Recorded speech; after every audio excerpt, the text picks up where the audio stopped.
Come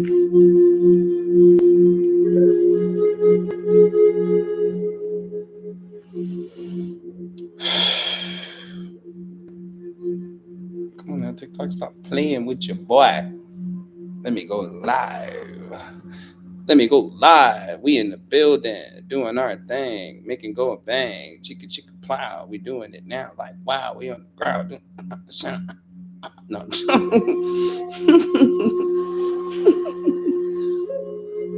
Greetings, greetings. How are you? Greetings, everybody coming in. Welcome, welcome.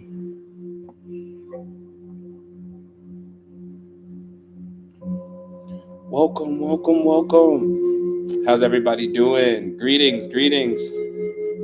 How's everybody doing out there? Not out there, but out there. How's everybody doing out there?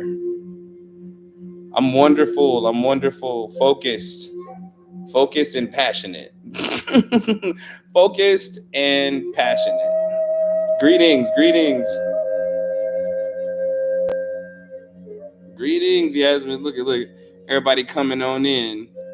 And on time. I love it. I love it. I love it. I love it. I love it. Because y'all know what today is about. So everybody like, no, I ain't going to miss this one. Good job, Nuri. Good job. Get the bread. Perfect your craft. Get the money. Perfect your craft and protect your craft, but perfect it. But yeah, what's going on, everybody? Welcome to day 14 of the summer of ritual. And today's ritual / lecture or ritual is courage. Courage. Got a brand new encounter for y'all today for courage. Everything copacetic. You know what I'm saying? Everything copacetic.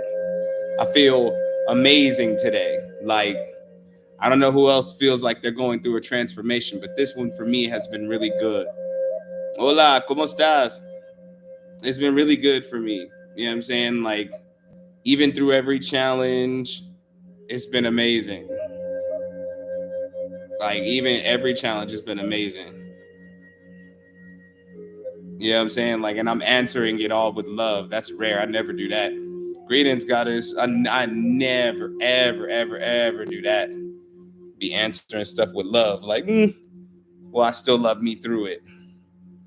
Like, I still love me through it. Said I got the courage to start posting. Look, we ain't even got there yet. Let's get there. So thank you so much for our session today, King. It's an honor.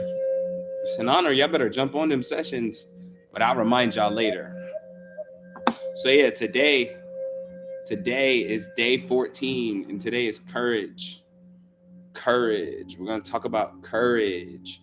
Courage. Because a lot of people don't think they have the courage. They just really don't have the action. You know what I'm saying? But you got the courage. Oh, geez, that's a big job coming out your daughter's locks. That's a huge one. That's a huge job. But yeah, y'all pile on in here and make sure y'all double tapping the screen and sharing the live. Don't let me down. Don't let me go. Don't let me go. What do you say? Don't let me go. Oh. What it is, Joel? How you doing, bro? How you been? How are your adventures out in this wonderful, wonderful realm? How are things? How are things? Yeah, I'm saying today is day 14 of the summer of ritual. Today we talk courage. I think I'm gonna have a ball with this. I think I'm gonna have a ball today. Today sounds like fun to me. I'm wonderful, man. I'm wonderful. Just been focused, rebuilding, revamping, and just getting my new season prepared. You understand? Like getting my new season prepared. And this is like the intro into it, doing these long days of ritual, setting records, setting the standard. You know me, man. It's be big or don't be nothing. I'm wonderful. How are you? How's everybody doing today? What y'all got some good news for me today?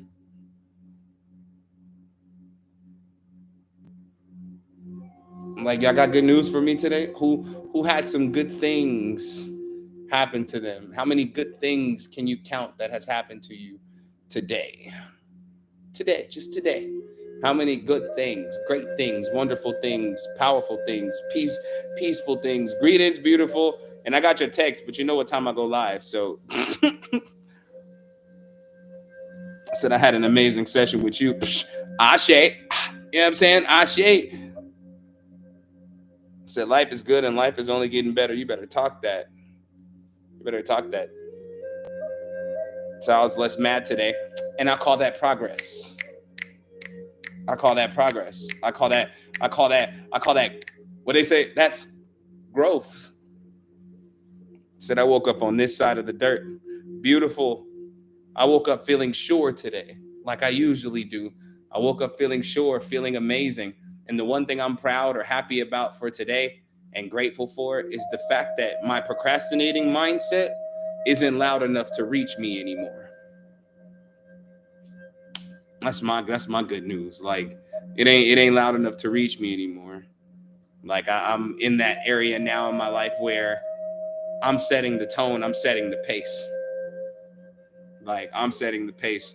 My body just gonna have to keep up, and my mind gonna have to stop whining about it. Said King, I got so many good things to tell you, and also confirmation from our last session. Oh snaps.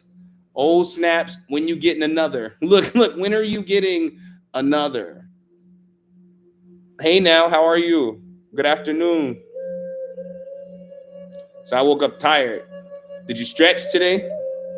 Sometimes you need to like stretch it out, just like a real one, a big one. Let it last for at least 45 seconds. Reach for everything for 45 seconds.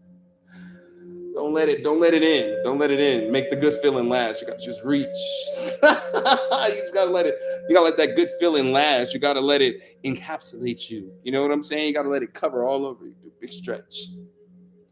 Sometimes we're just really pent up, you know? And sometimes we don't sleep because of how we process things at night before we go to bed. You get what I'm saying? Me, if I knock out, I'm knocking out. Besides traveling a lot, I'm knocking out.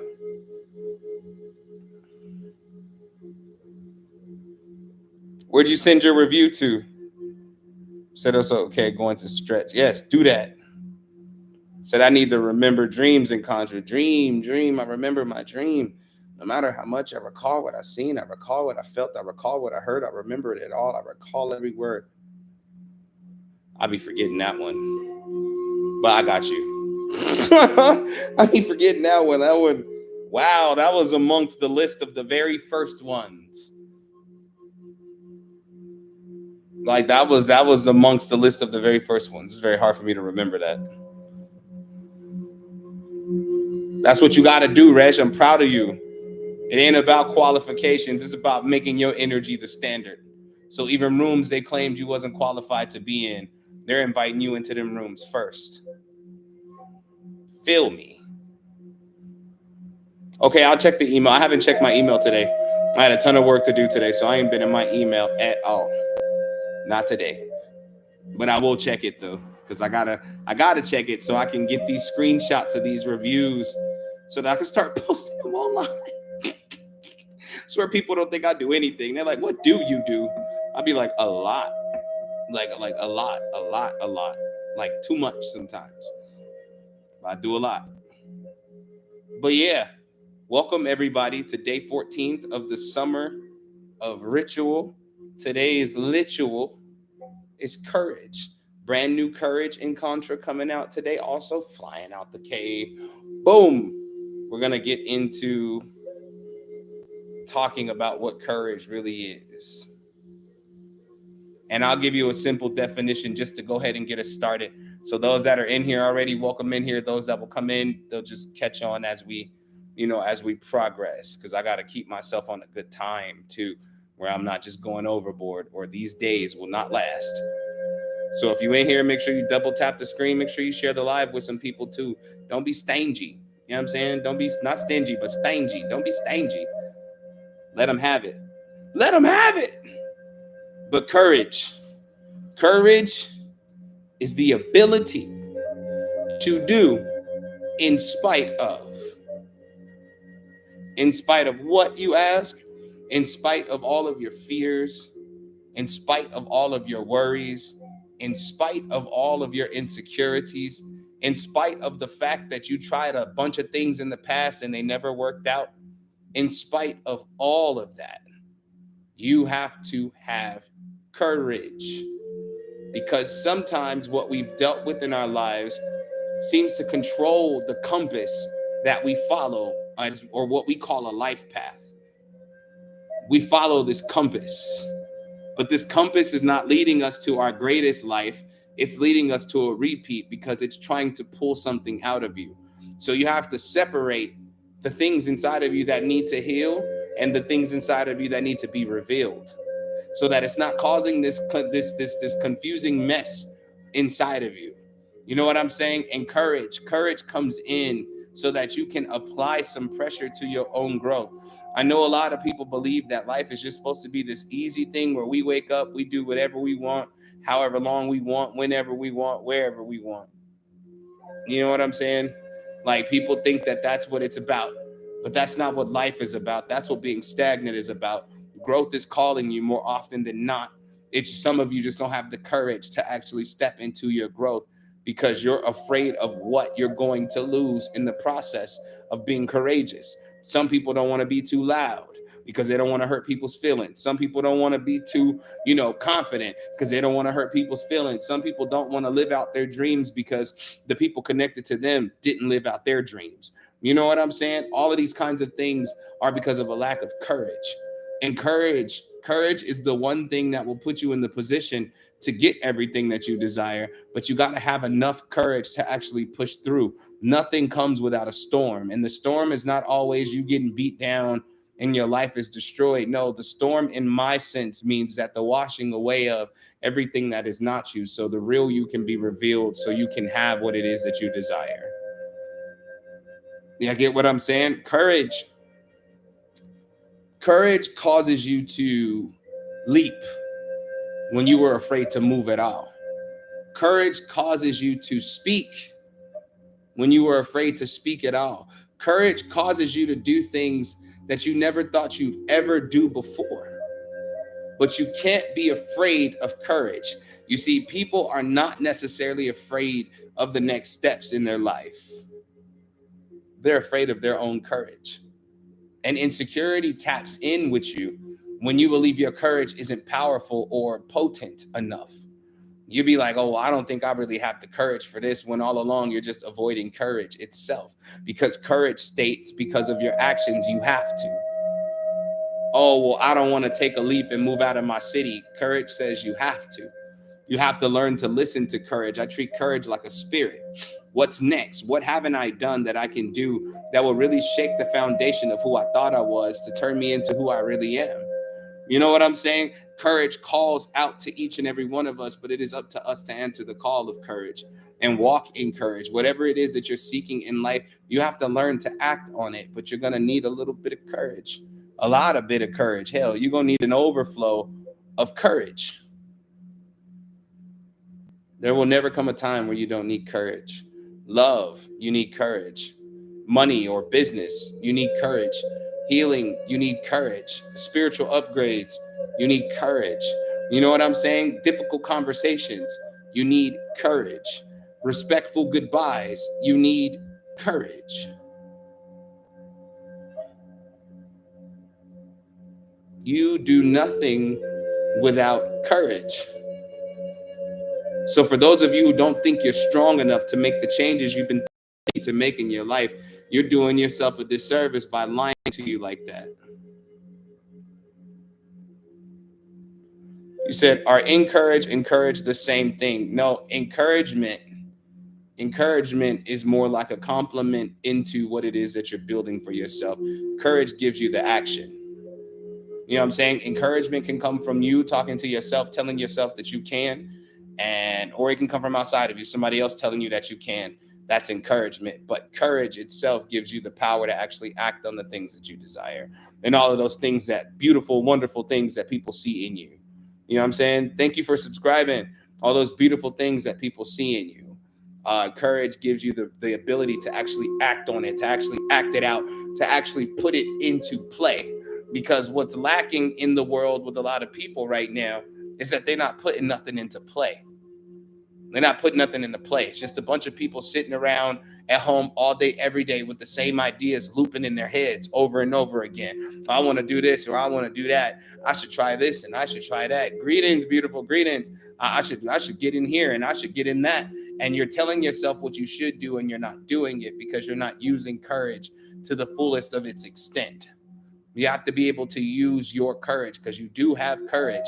You just haven't empowered your courage. And what I mean by empowering your courage is learning to take a chance, learning to take a leap, learning to be in that space where you're fully submersive or fully submerged into the idea that who you're becoming is way better than who you are right now and where you are right now. And that opens up a whole different lane in your life.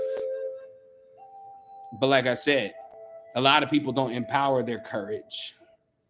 Because if you gonna empower your courage, then encourage your courage.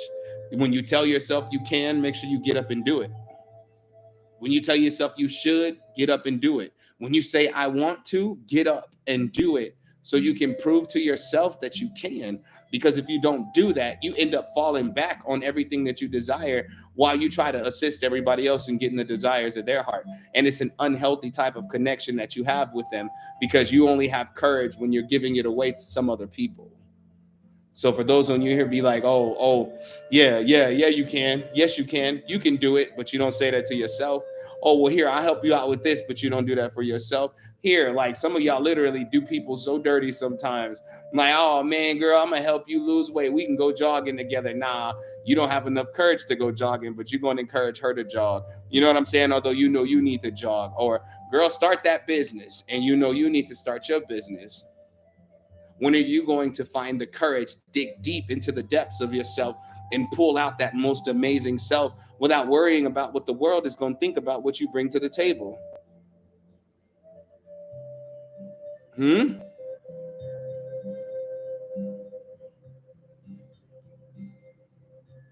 When are you going to have the courage? Hi. When are you going to have the courage? It's interesting because courage damn near turns your life into a superhero movie.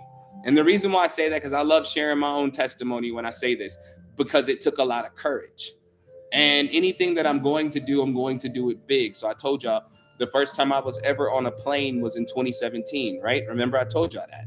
That was my first time on an airplane, and I decided to leave the country and go to Costa Rica. First time on the airplane. It took a lot of courage when that airplane was on the runway. And I was thinking about all the movies where the plane crashes. And I was thinking about September 11th. And I was thinking about so many things with the airplane. I had all of this fear inside of me, but courage conquered it. See, courage is more action than thought. Because thinking I can do it and actually doing it are two completely different things.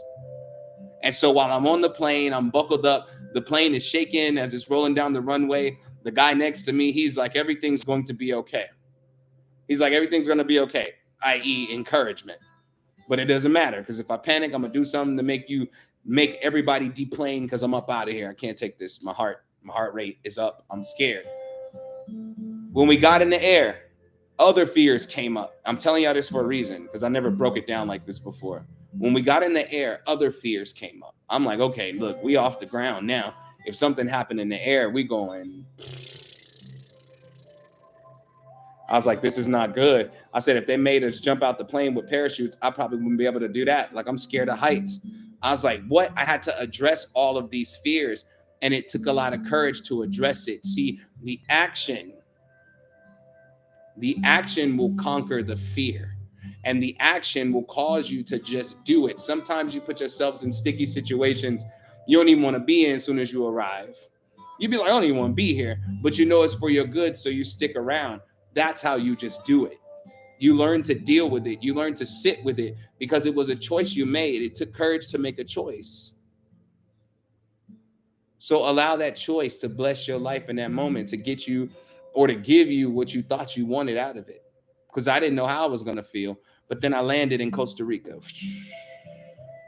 Then other fears set in. I said, well, you're not in America anymore, and you're for damn sure not in Vegas anymore. I was like, this is so foreign to me, but I have to keep going because there's no turning back now. There's no way for me to just turn around and get back on the plane. And I couldn't run back home because home was no longer an option for me. I was ready to be free. And it was calling me and it was scratching at the door. You know what I'm saying? It was scratching at it like we got to get free. We got to get free. There's a whole another world out there that you couldn't even imagine. You need to get up and do it. And it took a lot of coaching myself. It took a lot of getting up every day saying, I'm tired of my situation where I am and I'm ready for more. And Spirit kept saying, when more arrives, will you take it? I always said, yes, yes, yes. And then the opportunity knocked and I answered like crazy. Like I was like, you know what? It's time to go. But it took a lot of courage. I cried on the way to the airport. I cried on the airplane. I cried when it got in the air. And I cried again when it landed. Because those were all phases.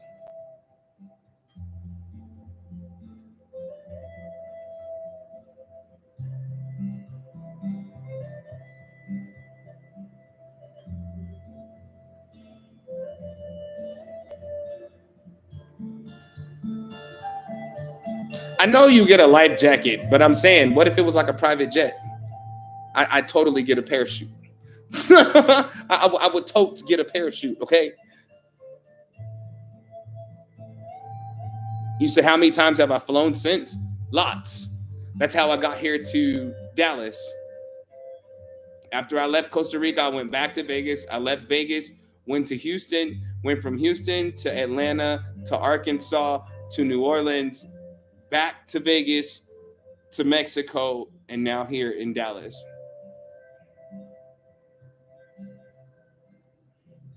Said, I need courage to start my business. I've been doubting myself for years.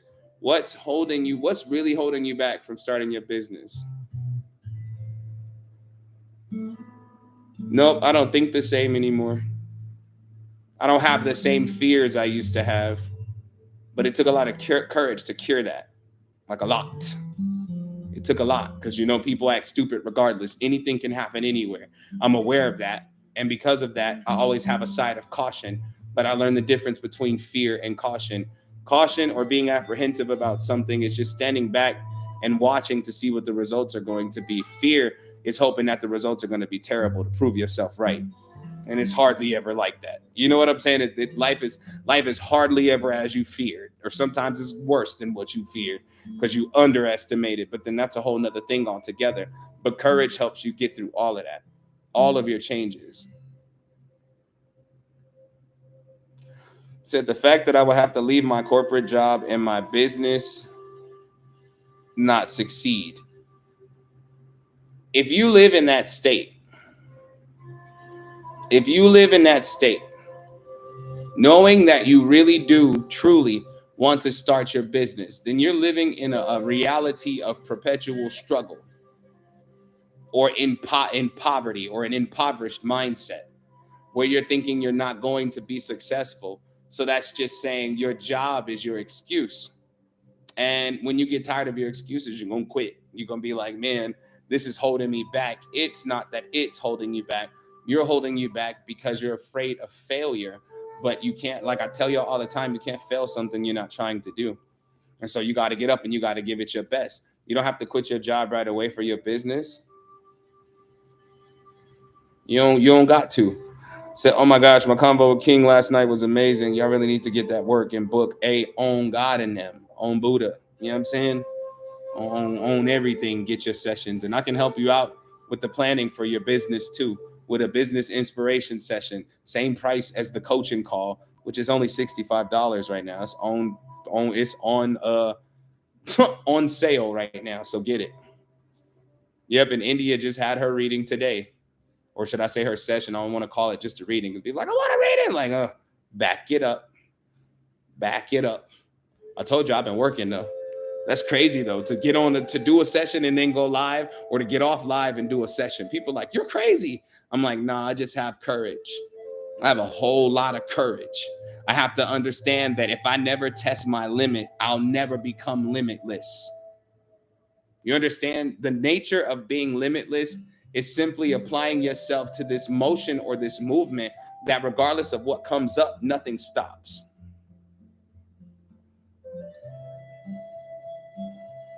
Nothing stops. No matter what happens, nothing stops. You have to have the courage to move even when you feel crippled. Fear is very crippling. Fear will have you with your knees clacking like one of them toys or something. You know what I'm saying? Like Looney Tunes or something like that. Fear will have you not be able to move, but courage will say if you don't move, you'll be stuck. Said I realized I want to start a blog to go along with my YouTube page, feeling inspired. Get to work, Eileen. You picking up on it for a reason. For a reason.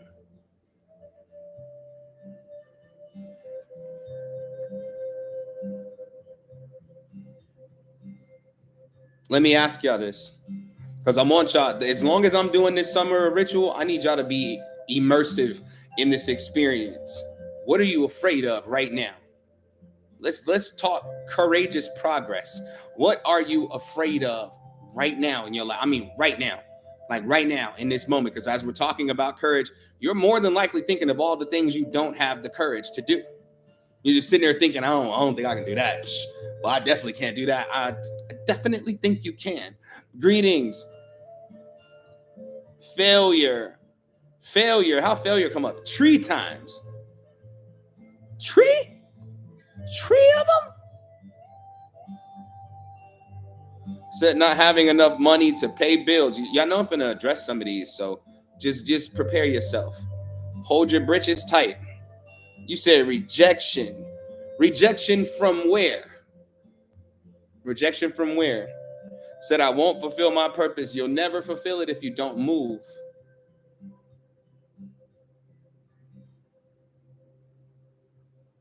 Said being wrong. It's the only way you're gonna get right. You see, I'm gonna start there. I'm gradually going through your comments. I'm trying to keep them in memory. I'm keeping the memory in my head.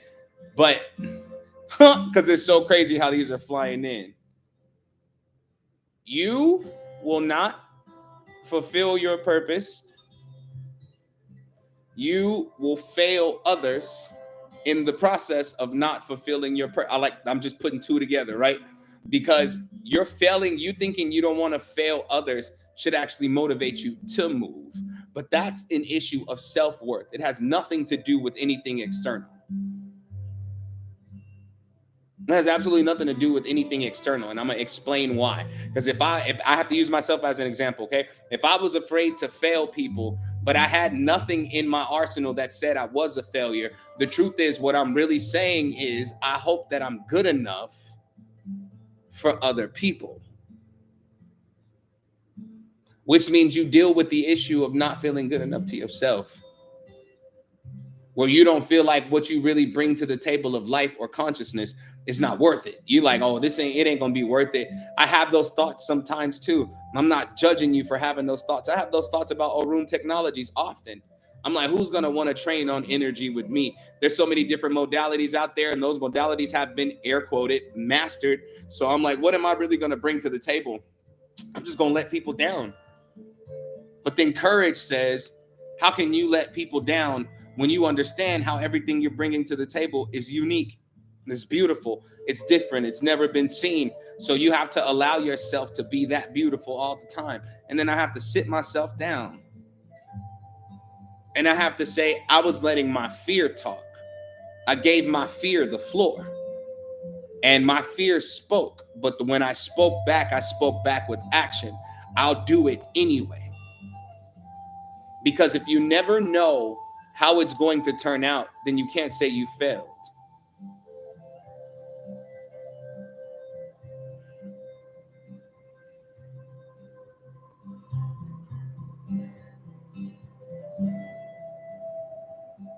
You have to go the distance.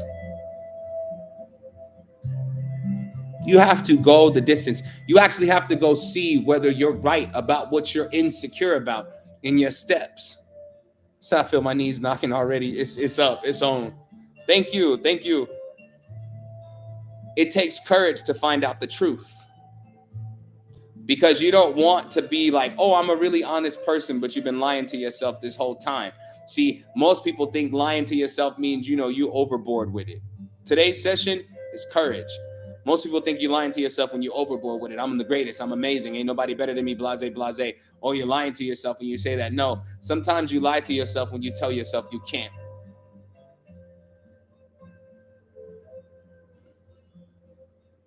You're lying to yourself when you say you can't.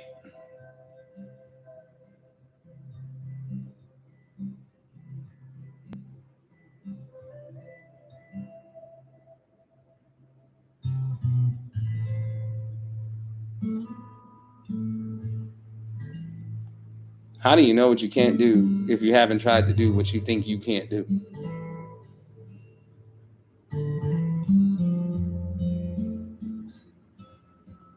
Said I need to figure out how to make an engaging blog and not ramble. Whose rules does your blog follow? What is rambling if people love the way you talk?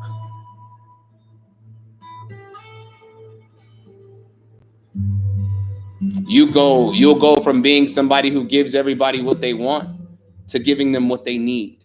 Giving them what they need is the best position, because giving them what they want is not always what the hell they did that they need in that moment in time. So if you're going to write a blog from the space that you write from. Make it unique like yourself, so that people can come in and understand that they too can be unique, that they too don't have to conform to the rules and laws that people make up that says you're successful. Because any type of success where you walk and move forward and everything you ever desired is a greater success than has ever been seen in this world, because it's your success. Yours. But you got to find that courage. And you can do small things every single day with your courage.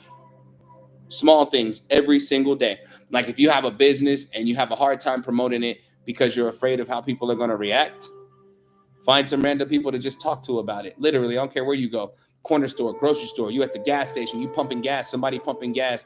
Like, hey, can I run this by you real quick? Oh, yeah, sure. Blase, blase. Now you're speaking up on something that you desire to do. And now the courage you thought you didn't have is actually shining through. But you got to do it every single day. You got to find one small thing to be courageous about. Sometimes it takes courage to say no. You got to practice saying no. Sometimes it takes courage to say yes. You got to practice saying yes. Sometimes it takes courage to receive. Sometimes you got to practice receiving.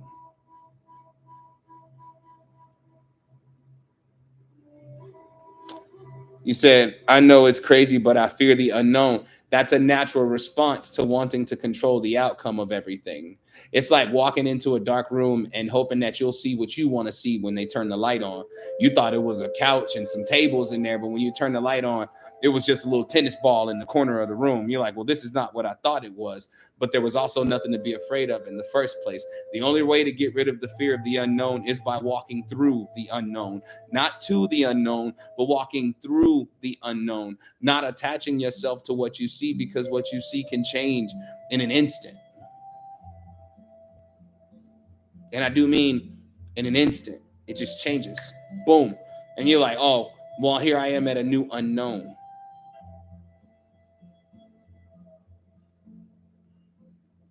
Here I am at a new unknown.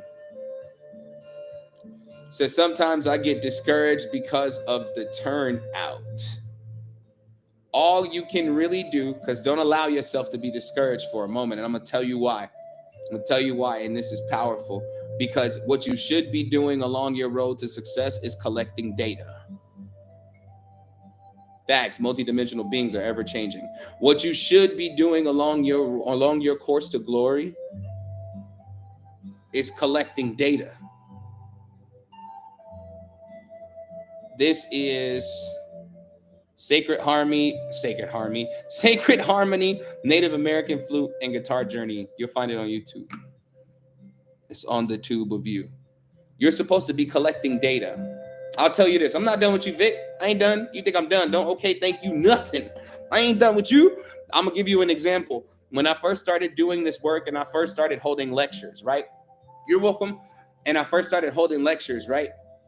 I couldn't get nothing but one person to actually purchase the lecture. And I used to feel discouraged.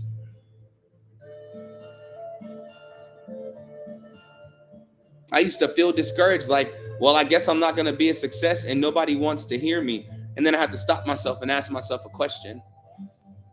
Is that the energy you put into the promotion?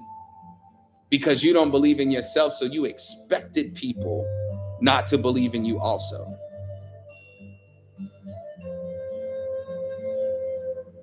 If you feel discouraged, try a little more confidence.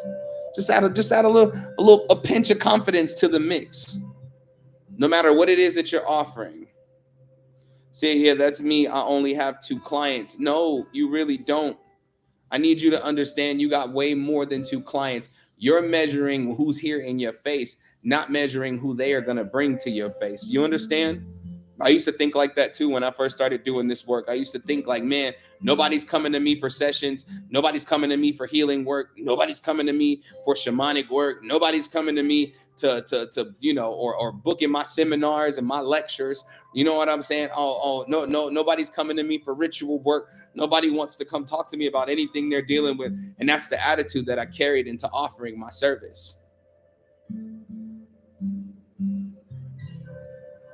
So Shaman, don't you have a confidence in contract? I do. I just don't know where I put it. It's not on my laptop, but that's okay. That just means I got to write another one. I'm up for that challenge because I got enough courage to do it. I got enough. You say, oh my gosh, yes. How do I stop that? You have to stop sowing your insecurities into your success. That's how you stop doing that. It's okay to have insecurities. Hear me and hear me clearly. It's everybody has some form of an insecurity somewhere.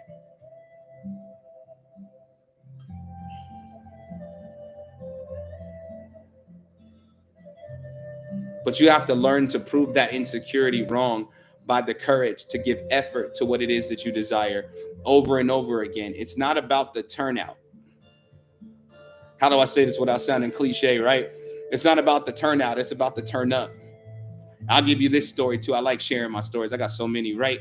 When I was performing, just doing music by itself, I wasn't doing nothing else, or trying at least not to encourage a soul nowhere. But then it came out in my music anyway. But when I was just doing music in the city, I remember there's this place called it starts with an R, something like Rocks. It's a bar, whatever. I remember the person who invited me out to perform, they were like, we gonna pack it out. These people out here, they love you. We gonna pack it out. And when I got there, nobody was there. And we waited, and we waited, and we waited, got online. Where's everybody at? They're like, oh man, I couldn't come, or I had other things I had to do. I'm so sorry, man, but I hope you have a good show. There was literally one man at this show, and he wasn't there for the show. He was there for a drink. And you know what I told myself? I said, I hate wasting my time. I was like, I hate wasting my time. Somebody's getting this show. And the DJ was like, are you sure? He was like, man, don't it look better if you got a crowd? I said, a crowd of one is still a crowd, because he got a lot of stuff going on inside of him. And I remember I was shouting at him at the bar, like, yo, what's up, man? Da, da, da, da, da, da. Like, you know what I'm saying? And it took a whole lot of courage to do that. And although my heart was broken because there was nobody there that, that was going to support me, or who said they were going to support me, and everybody who said they didn't show up. And I was just like, man, this sucks. But I gave that one person that show like it was a group of 10,000 people. He was like, man, that's incredible. What's your name? I don't even like R&B music and rap. I'm performing for a person who don't even listen in the genre I was working in. But it didn't matter. The turnout or the result didn't matter. What mattered was the effort that I put in. Like I said, you said you only got 2 clients. Well, you better give them the best, like you got a waiting list 3 years long. You give them the best. Every session I have with somebody, any coaching calls, whatever you want to call it, I give it my best, because there is that thought in the back of my mind, like, this is the last person that's ever going to book a session with me. And it's not true, because all I have to do is keep proving myself, and you have to keep doing the same. You'll get more clients by the confidence in your work, in the results of your work, where it's just like, yo, I've never had this experience before. Oh, I loved working with you and I can't wait to work with you again. Because 2 clients that keep coming back is better than a bunch of clients that just pop up sporadically. So you build your relationships with your clients. You build your relationships with the people you're assisting in your life, and you'll see success. But you got to get over that discouraged nature where you're thinking, I'm not doing a good job, because you could also not have those 2 clients. So you must be doing something right if you earn that. And then from then on, it will constantly build. But like I told y'all, in order to have more courage, you need to collect more data. Because the truth is, you're more amazing than you ever thought you were. You're just taking all your wins and thinking they're not big. You're just taking all your wins going, well, my win don't look like that type of win. Well, I did this class, or I wrote this book, or I do this, and I still haven't even made $1,000. So much. So what? How much have you made? The fact that you made anything when you used to have to report to a job every day that you hated. Come on now, progress. Have the courage to celebrate yourself. Hmm? Hmm? Have the courage to celebrate yourself. Some of y'all are only hard on yourself because you ain't got nobody there clapping for you. So you clap for your damn self. You know how often I got to do that? You know how often I got to get up in the morning to look in the mirror and go,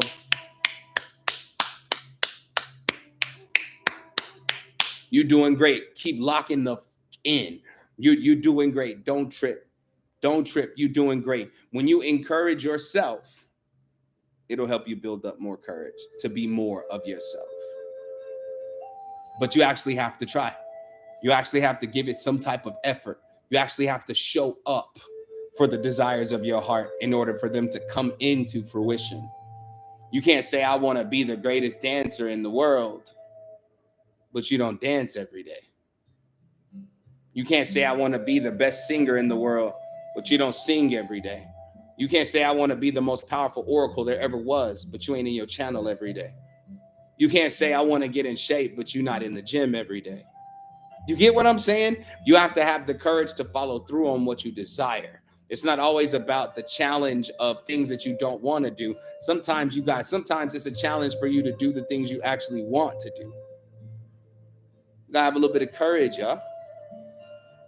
Each and every one of you are capable, but a capability means nothing if you don't use it. Exactly. Stamina and perseverance. We're definitely on day 14. And if you've been here all 14 days, I don't want to hear your mouth about consistency. That's crazy, because you show up here on time every day. That's a form of consistency. You're doing it. You're on the right road to you. But have some courage. Have enough courage to celebrate yourself, because it takes a lot just to be you. And you always claim people don't understand you, but really it's you that don't want to understand yourself.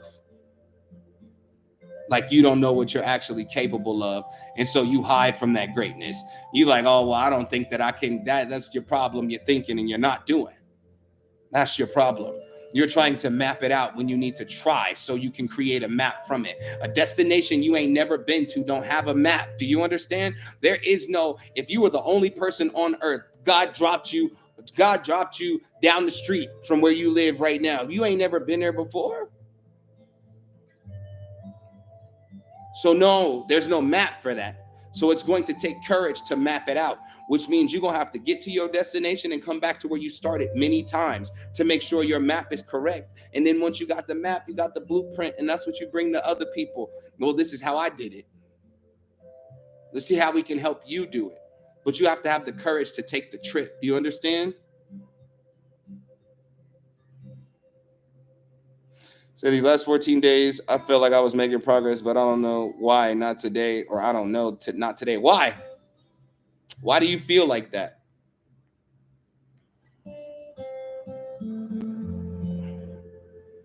Why? Why? Why? I told y'all we finna make this experience way more immersive. Finna be on y'all skull caps. Say you don't know, then stop trying to figure out why.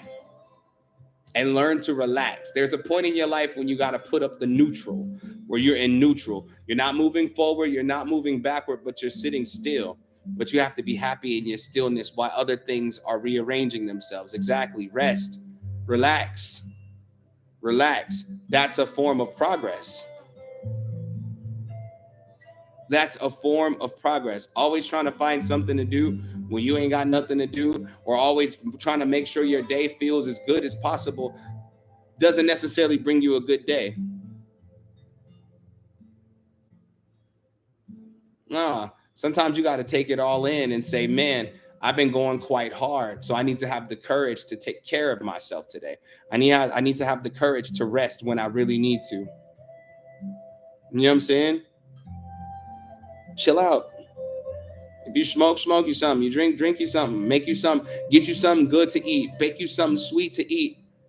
And enjoy your life. Have the courage to be happy. Have the courage to be happy that you get a neutral day. Some people's lives are such in an uproar that they don't get no days off. Ever. Like ever. Ever. ever. Said to decipher what, hold on, that means it was another message that came through, I think. Said to decipher what part of data collecting I should focus on and let go of. All data is good data. All data is good data, or data, how some people say it. But all data is good data. Because even the data you think is useless is only useless in the framework of how you're picking it up off the metaphorical paper. You know what I'm saying? It seems like it's not good data, but that so-called not good data is the reason you have good data. Because you tried to go left and left didn't work out. So you got to keep that data so you don't go left again. You know what I'm saying? You collect the data. Then when you went right, it worked out a little bit, but it felt a lot like the left. So you already know how your options weigh out. So today I'll try forward. And if I need to, I'll step back from all of it to examine all the pieces at once. All data is good data. Say, King, I'm struggling. Hold on. King, I'm struggling with feeling safe again and getting back to me. Why? Why? That's my question to that. Why do you feel unsafe along the course of getting back to yourself? Greetings. I got questions. I'm the one asking the questions today. I'm joking. But I mean, I am. Truthfully.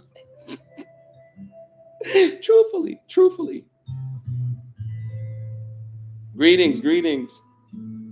What is this fear of getting? Who is involved in this fear of getting back to yourself? Perfect. Because I knew, I'm like, it has to be a who. Said, I've been caring for my mom for 10 plus years. I am a spiritual therapist. This is what I do.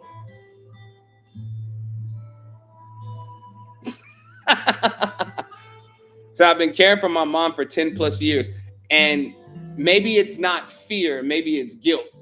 Because if you've been caring for your mom for 10 plus years, you're afraid of what's going to happen in that disconnection.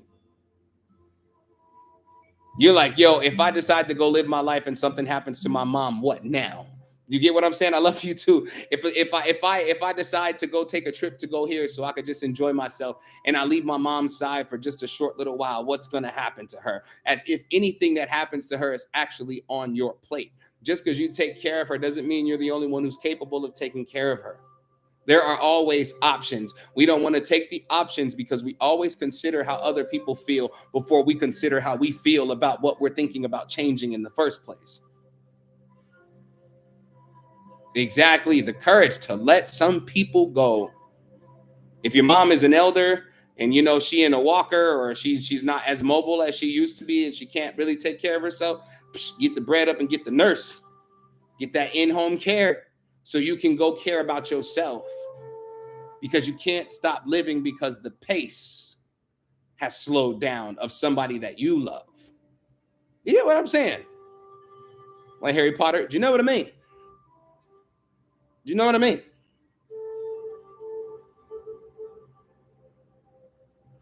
Said for sure, guilt has, as I decided, it's better for both. She be in a hospice 85 years. Yes. It is. That is the hardest decision to make right there. That is the hardest decision to make right there. But if both of you have decided that that's the best option, you need to let go of the control of somebody else's life so you can actually set yourself free in this very moment in time. Because the truth is, just because you're there, because when we say hospice, we know it's coming to that final space where they're about to cross over into what we call infinity, the next life, the other life, the other world, where the possibilities are endless. But if you hold on to the idea of the win, everything is going to happen. You'll hold yourself back from having any experiences. And that, how do I say this? Please take this with love as I'm saying this. The trauma from that, okay? The trauma from that experience, if you're not able to walk through her crossing properly, the trauma from that experience will lock in the fear of your development because you're in the fear of your own self-development right now. And so when you go through the grieving stages, because you're gonna go through the grieving stages. Greetings, T, greetings. You're gonna go through the grieving stages. Your grieving stages won't look like tears. It'll look like I'm gonna shut myself in my room and I'm not gonna do nothing. It's gonna look like, why should I get up and wash my behind today? I don't feel like it. My heart is broken. Man, I thought about doing XYZ with my life, but I don't even think I should do that no more because my heart is too do you see? When you can't use her as a crutch or a thing that keeps you from moving into the life that you desire because you're waiting on her end, which means that you're not beginning to what you're supposed to be doing.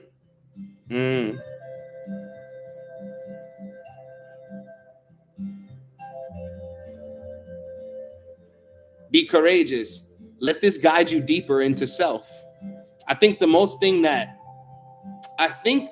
people that are dealing with death in that manner, the reason that fear locks itself into your life is because you truly don't know what's on the other side. But I want you to understand this.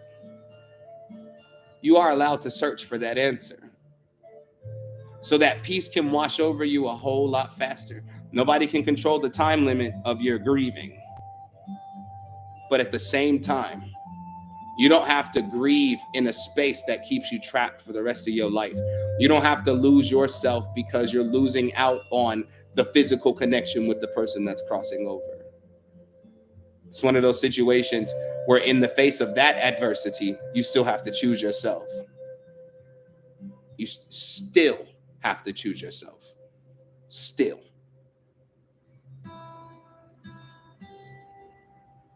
Vic said, I feel like that too, but it's more like the last year because the lessons get tougher. You know why your lessons get tougher? Because you didn't integrate. You didn't integrate the lesson before it. And so it's almost like piling up homework. You started on your homework, but you ain't finished your homework.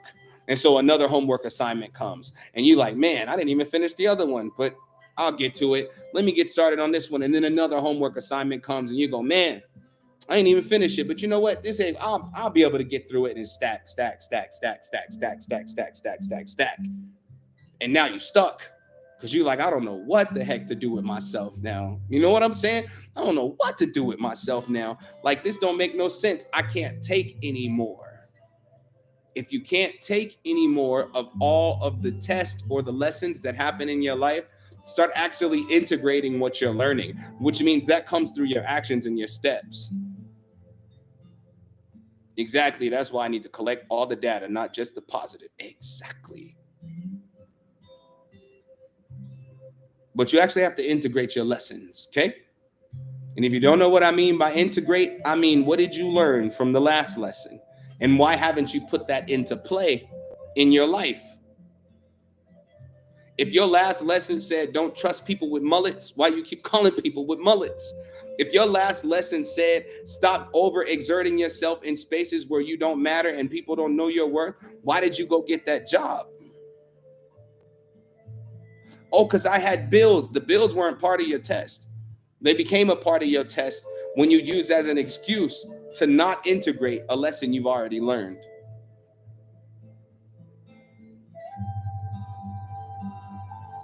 It's okay, Lisette. Welcome. I'm wonderful. How are you?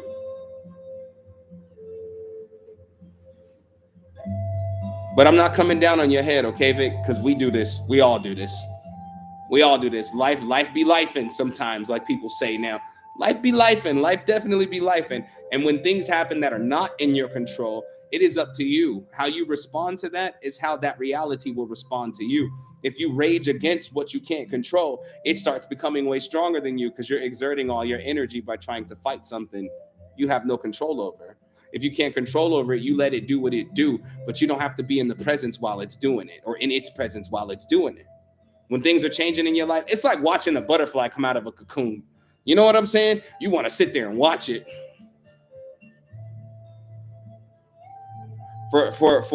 For my butterfly lovers, how long is a butterfly in a cocoon? I'll look it up myself. How long is a butterfly in a cocoon? I feel stupid because I ain't even know that's how you spell cocoon. I'm spelling it with an A. I'm gonna read. 21 days. Between 5 and 21 days. First of all, some of them butterflies be on some steroids. Between 5 and 21 days, that's a moth. That is a moth. That's a moth. But just imagine that.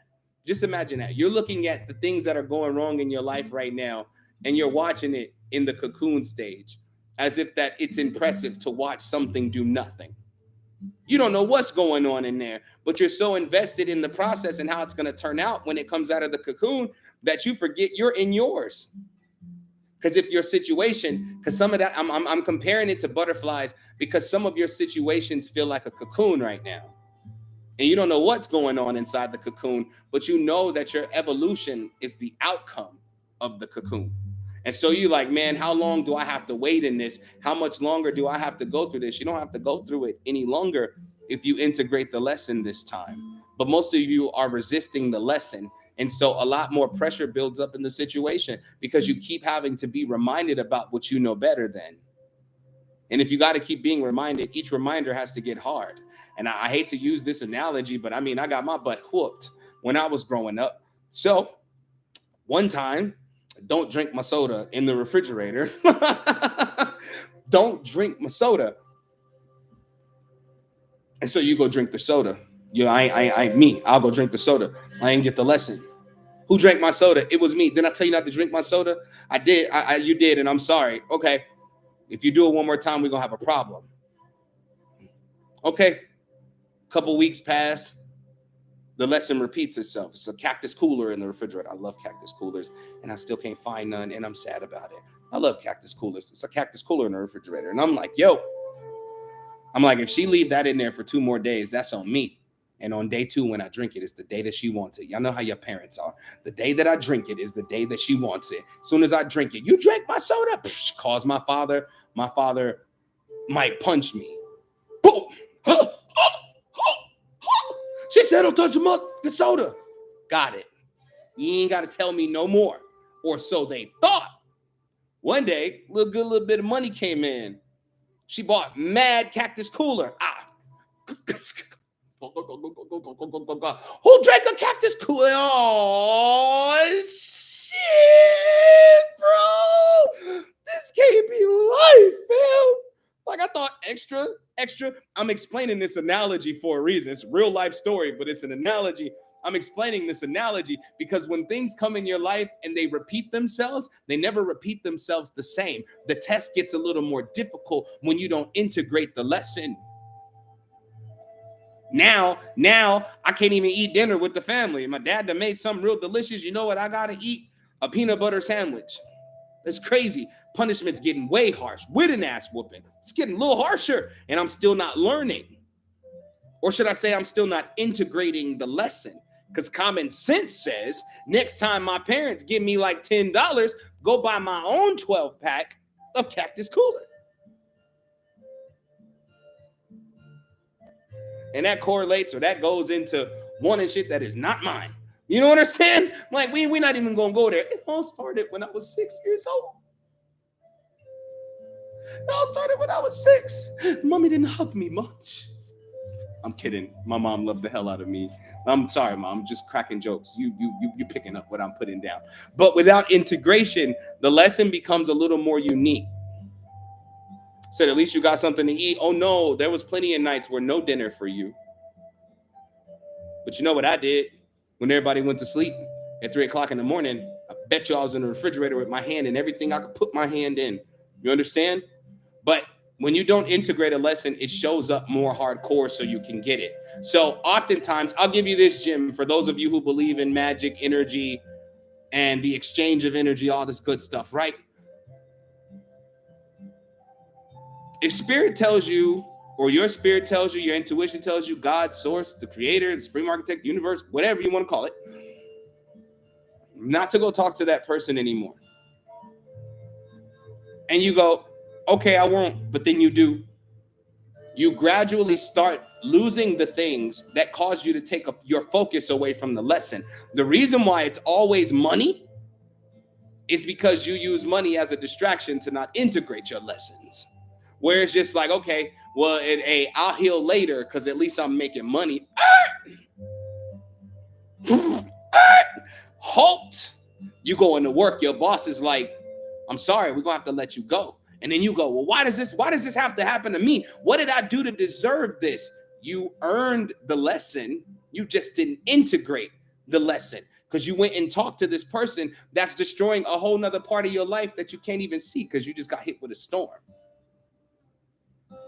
Doesn't matter how strong the wind is if you can't see the tornado coming. You think you lost your job was the worst part of your life. Wait until you start missing out on more things because you keep avoiding the lesson. It's interesting when we all meet a struggle in our life, when we all meet a point where everything is going wrong, we still think about the things we need to heal. I would highly advise you to address it right then and there. I mean, highly advise you because it's coming up in panic mode. Because now you feel you might have to call the person that the creator told you not to talk to no more because you need some financial help, right? It's crazy, right? But that's the test right there.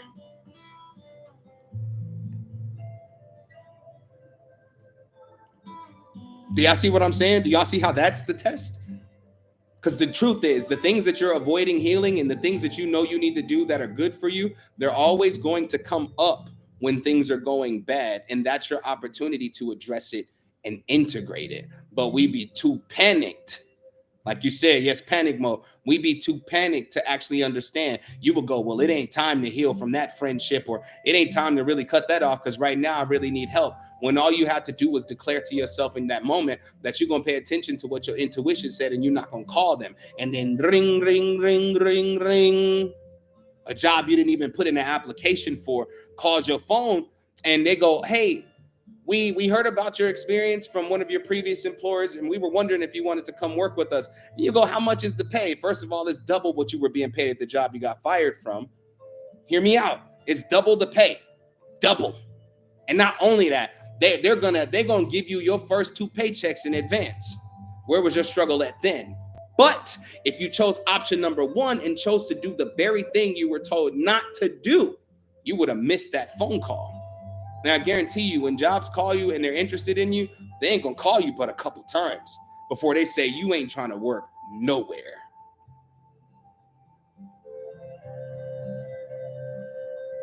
Say, man, listen, not going back is the lesson. Exactly.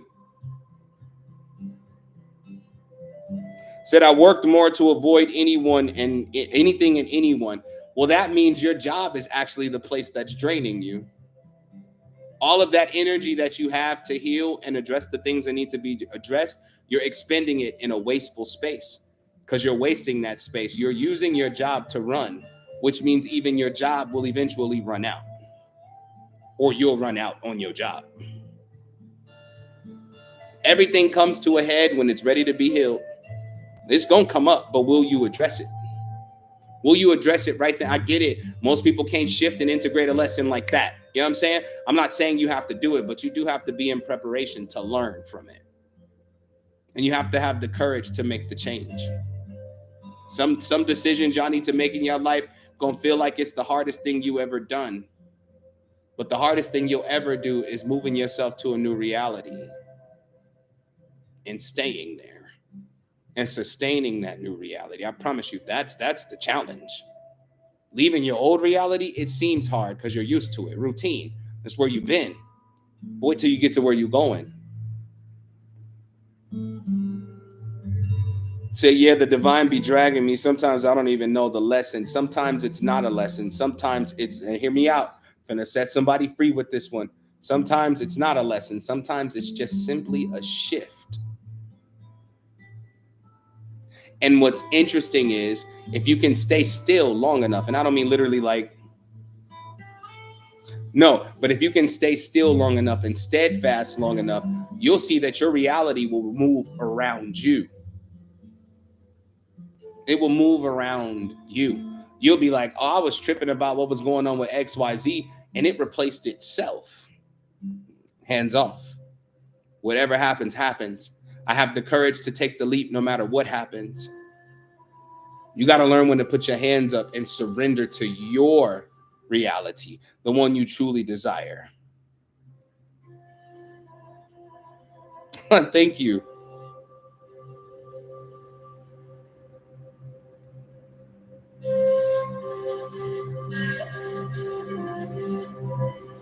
It is only when you surrender to yourself that you will find yourself living in your, I don't know who I'm talking to when I say this. It's crazy how it even came to mind. You'll find yourself living in your golden age.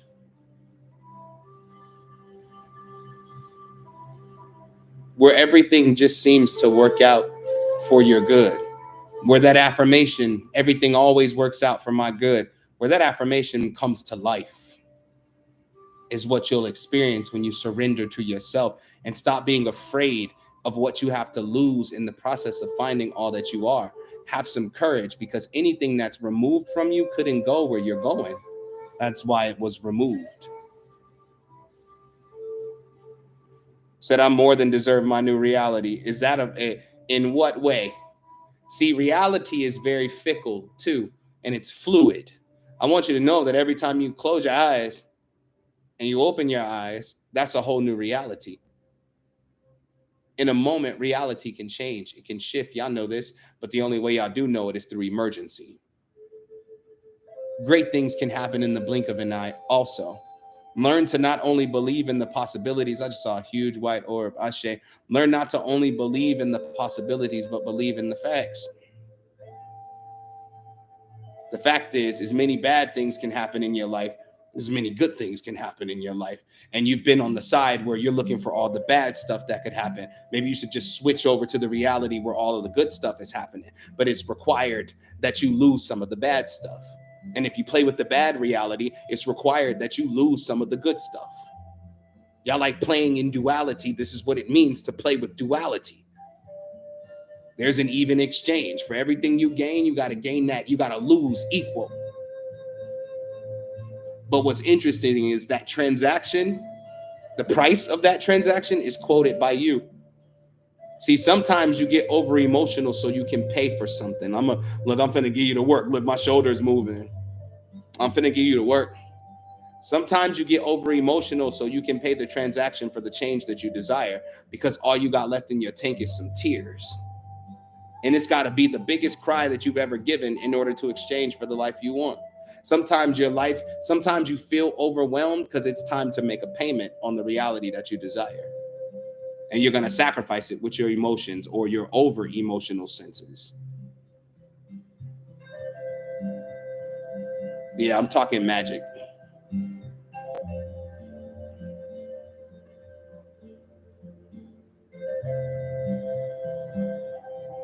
And again, I know the way I'm talking, because I don't know. I swear to God, I can hear y'all. I ain't crazy. I swear to God, I can hear y'all. I know you're saying it ain't that easy. Duh. Duh. It ain't supposed to be easy. Because you have courage to charge you up when it's not.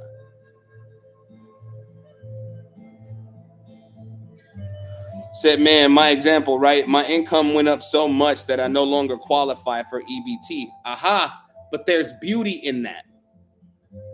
Okay?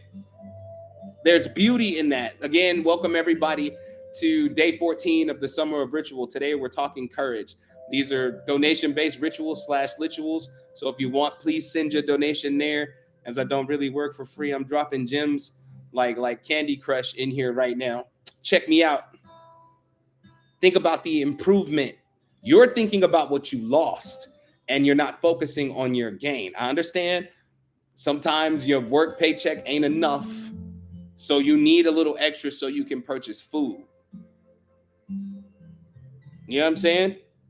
Exactly what I mean. You said been 4 months and everybody's fed. Look at the progress. I remember when I got off EBT. Okay. I remember when I got off food stamps. I was like, what am I going to do? You know, the first of the month kick in. I had like 200 in food stamps. I can go get whatever I want to eat from the grocery store, grab everything I want. Then I'm like, damn. I was like, but you know what? That's still a version of dependency. Because if they don't give me my food stamps, it's going to destroy me, as if I have control over the system when it goes down. And for those of you who get food stamps, you know what it's like when the system goes down. You ain't getting nothing. You can't call them, my kids is hungry. What they gonna do? The system's down. So, and it happened a lot in Vegas. And I was like, man, I'm tired of this. Or they'll shut your food stamps off and then send you the paperwork 2 weeks later of why they did it when they were supposed to send it before, to warn you that all of this good stuff, like all of it. And I call it good stuff because it was a game that made me prove to myself that I was worth more than damn food stamps. I was like, man, EBT, you get on my nerves. And I remember when I finally let it lapse. I let it lapse because, you know, you can go re-register when it's up in like a year or whatever. I let it lapse. I was like, I'm not doing it no more. Do you know a lot of opportunities started coming in my life? People started offering me jobs. Sometimes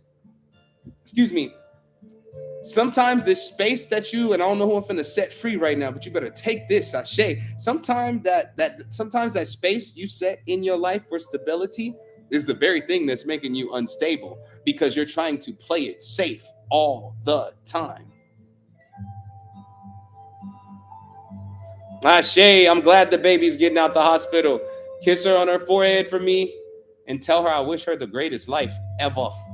Not ever, but ever. You better say ever. Okay? Ever. Ever. And I love y'all. But sometimes that space, your stable space, is actually the thing that's making you unstable, because you think you're safe, so you don't make progress, all while having your safety but living in regret. Am I making sense?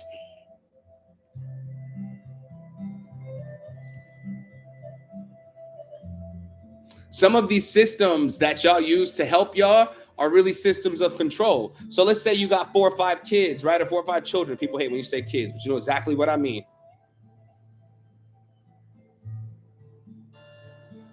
Sometimes you have 4 or 5 children, right? I mean, you get maximum food stamps. I'm talking about 800, 900 in food stamps a month, depending on who you are. If you got that finesse, you know what I'm saying? You got that finesse. But then you start really stepping it up in life, and you notice that your food stamps are gonna go down. You're not gonna get as much as you used to because you're making more income, and they're not gonna give you as many food stamps as you had before. So what do you do in this situation? Do you graduate to your next level, or do you try to find another job? Most people are so comfortable that they try to find another job with the same pay. That meant your blessing was knocking at the door, like, here, I'm gonna get this to you whether you want it or not, and you turned it away. This is a pattern that you follow. Sometimes we're so submissive to our safety that we can't thrive.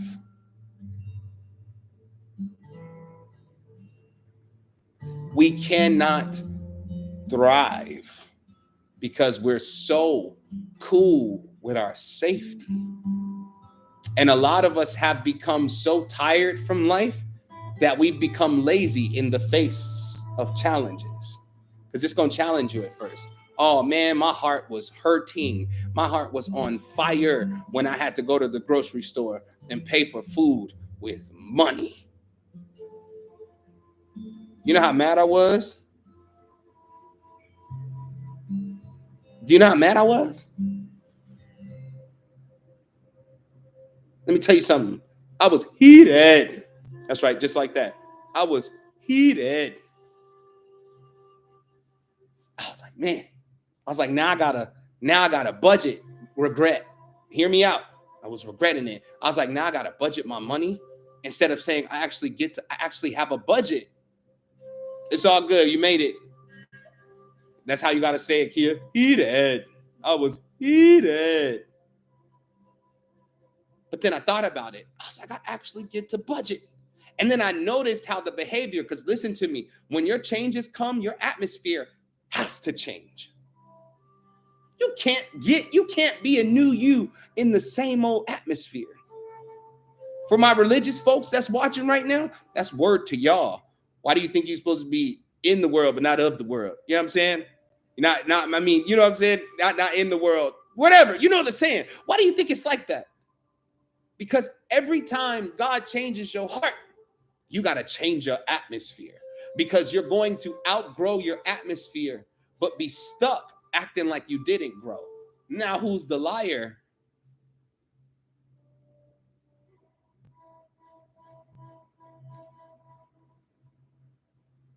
Exactly.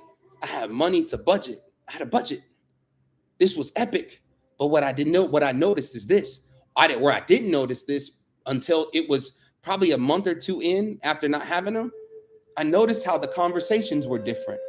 How everybody planned to have get-togethers, but we can't have the get-together till the first. And so I started to interject. I'm like, no, wait. I'm like, if I go buy the food, will y'all barbecue?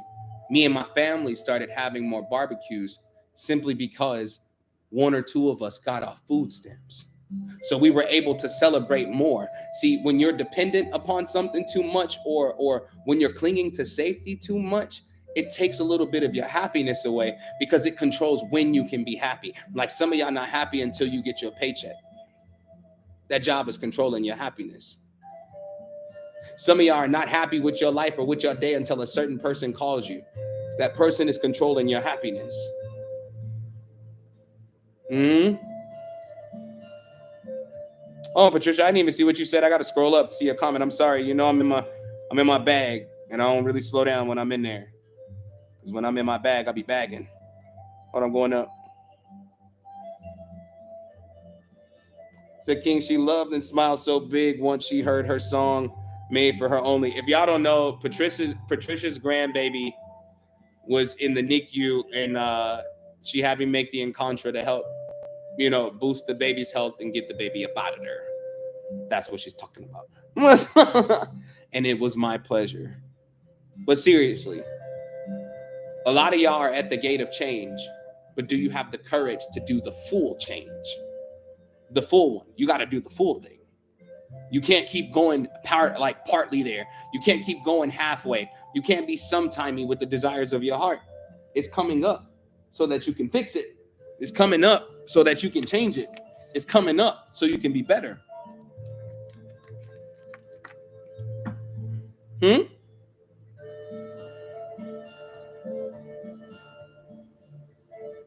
So I wish I knew this. My baby was 6.5 weeks and NICU born. I'm gonna say NICU from now on out. I hate saying the word. It just makes you get the heebie-jeebies. All in 2020. Well, I wasn't really writing them for people back then. So wouldn't have really helped. I would have did a ritual for you though, for sure. Like would have had you had the whole hospital sewed up. But a lot of you are at the gate of your change. This is a real question I'm asking y'all. Will you have the courage this time to go all the way? That's why a lot of y'all are so disappointed in yourself. It's an honor, Jessica. That's why some of y'all are so disappointed in yourself. Because the last time the opportunity presented itself, you walked in halfway. You walked in a quarter of the way. Because you were scared that it wasn't going to work out, which is what caused it not to work out.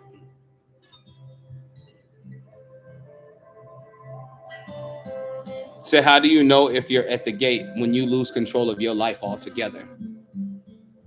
That means your reality is actually finally done with you. Greetings.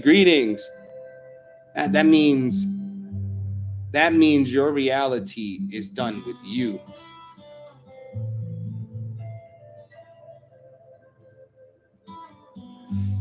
You said, how do you overcome the fear of moving forward? Sometimes you have to obsessively think to yourself, maybe what's forward is greater than I'm expecting it to be.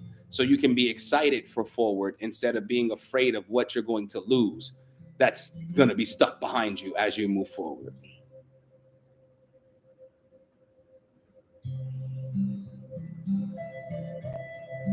You said, what does that mean? Your reality is done with you? That means, in a sense, you've been crying and screaming so much about how you want it to be better to the point where you've shut your own world down or you've powered it down. Your reality is done with you. It's done giving to you, it's done providing for you, all of that kind of stuff. And when it happens, what's happening is you're being moved out of that space. Yes, you've outgrown it. Exactly. You that space no longer fits who you are. It no longer fits your personality. It no longer fits your person. It's no longer like how you're like. You no longer like to be a part of that. It just don't, it ain't giving what it's supposed to give no more. And no matter what you do, you can't keep it afloat. Your reality is done with you because you were done with it a long time ago. You're not even giving full effort into your reality anymore. Facts. So you're going to be good regardless. Sometimes you got to let things fall apart so that you can get yourself together. Yeah, let it. Like I always tell people, I often tell coaching clients when we have our coaching calls, I often tell them, let that shit happen. You know how you move forward in your life and your family fall apart? What that say you were in your family? The glue. But here we go. Here goes the depth of being the glue. Since y'all think it's some type of accolade or something, the problem is this: being the glue, the thing that holds everything together. That means you're the only one trying to hold it together. Which means nobody really cares about your effort as long as you stay the glue. As soon as you stop being the glue, you don't love us no more. Where you been? You don't miss us? Anything could have happened to us. We needed you. Blase, blind. Every excuse to try to make you turn back into the glue. Some of y'all have become the glue for your family financially. Uh-oh, we're going to do it. We're gonna go there today. Hold on. So I need to DM you. I got a personal question on here. I don't know why you haven't DM me yet, Marcus. Like, I don't know why. Said it's not fun being the glue. It's never fun being the glue because it's hard to not be the glue anymore. Oh, because you're the glue, you're supposed to hold all of this together. You're the responsible one. That's the problem. Oh, you're the glue. What happens if we get into a huge fight? What are we going to do without our voice of reason? You got your own voice of reason. Happy y'all claim to be believers. You better go talk to God about it.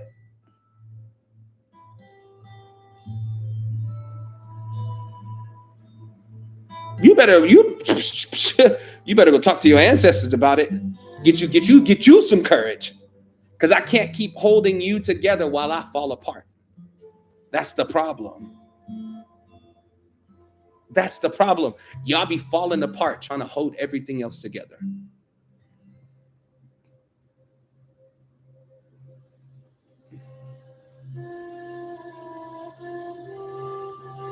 So, of course, you care about everybody else, but you definitely don't care about yourself in that light.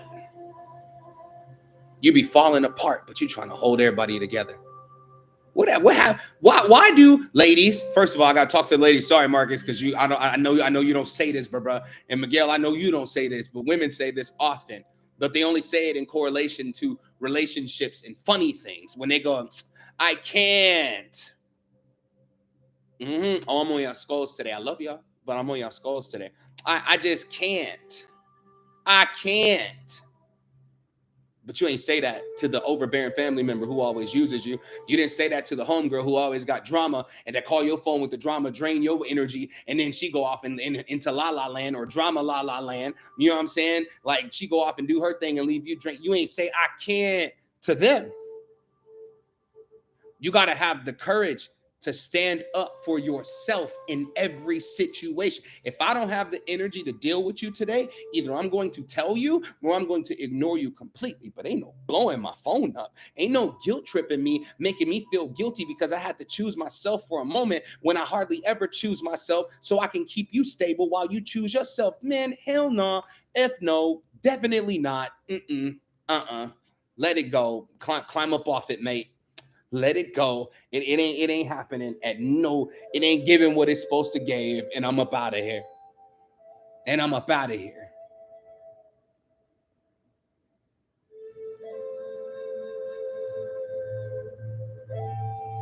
You said don't throw that cute little I love y'all in there while you beat me in the top of my, but I do love y'all.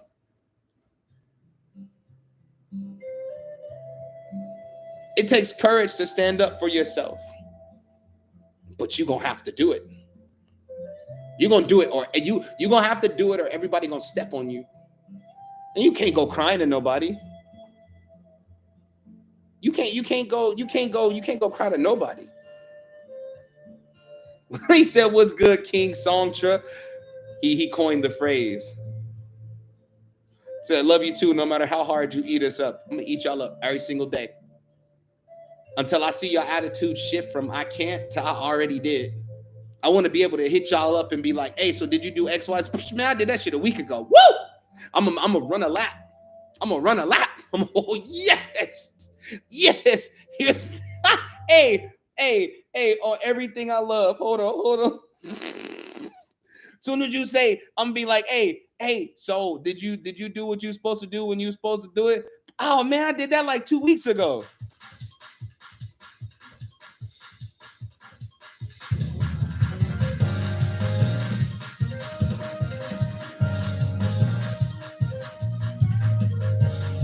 I said she got courage.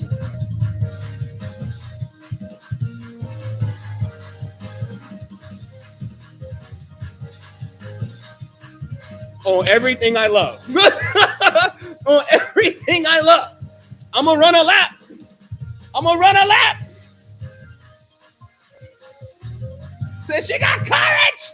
Courage. Woo! Courage.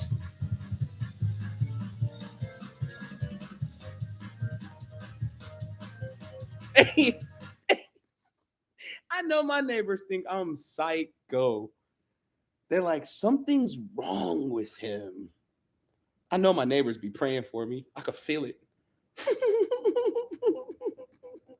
I could feel it. I could feel it. They be praying hard for me. Lord, change his heart. Earlier, he was listening to gospel music, and then I heard him down there doing a ritual. Fix it, Jesus. Fix it, Jesus. Mm. That's how the elders over here look at you, too. Like, lady, mind your business.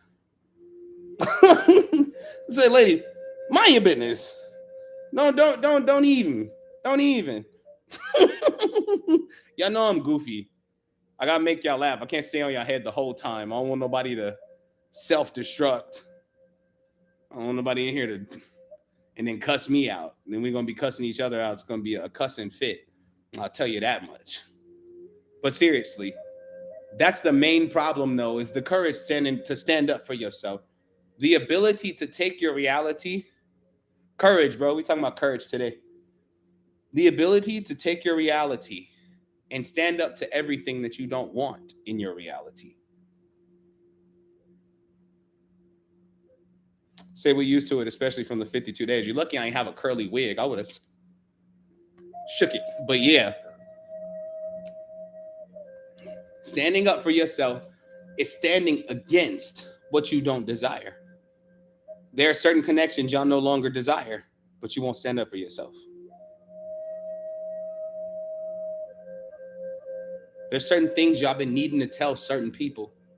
Like it's been literally bothering you to get it out, but you won't, because you're afraid of what's going to happen in along the course of you expressing what you need to express. See, you need to have the courage to let things happen how they gonna happen. You said the courage to keep boundaries up. How about the courage to stop letting people in on your boundaries? Because one telltale sign you got people in your life that you shouldn't have in your life is that you keep having to reiterate your boundaries.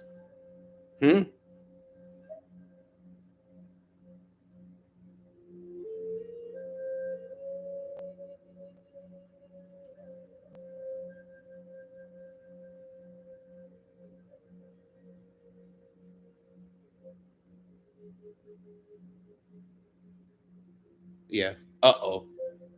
Hella uh-oh. You gotta keep repeat. I ain't gonna repeat myself but once. I don't care if to you it's petty. I said don't close my door. Don't close my front door so hard. I hate that noise. It's very jarring. I got PTSD or something. You know, so just as an example, don't close my door hard. Boom. Look, I told you already. Please don't close my door. Boom. I bet you won't get back in it. Listen on her. I love you, Luna. I bet you won't get back in it. I promise you. I swear to whoever you worship, you won't get back in that door ever again. Ever.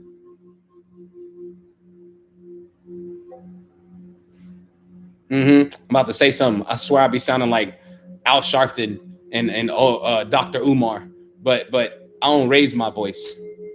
Hear me out. Hear me out. Write this in your notebook. I don't raise my voice. I raise my choice. You understand? I don't raise my voice. I raise my choice. Because if I have to raise my voice, I might as well put hands on you. I gotta come all. I gotta become something I'm not to protect my space. That means I wasn't being authentic that whole time. I don't raise my voice. I raise my choice, and it's my choice to kick you out of my life forever. It gotta be like Reverend Al Sharpton, them reverends that be rhyming. I'm always rhyming, or I'm always making a cool way to say something. Thank you, T.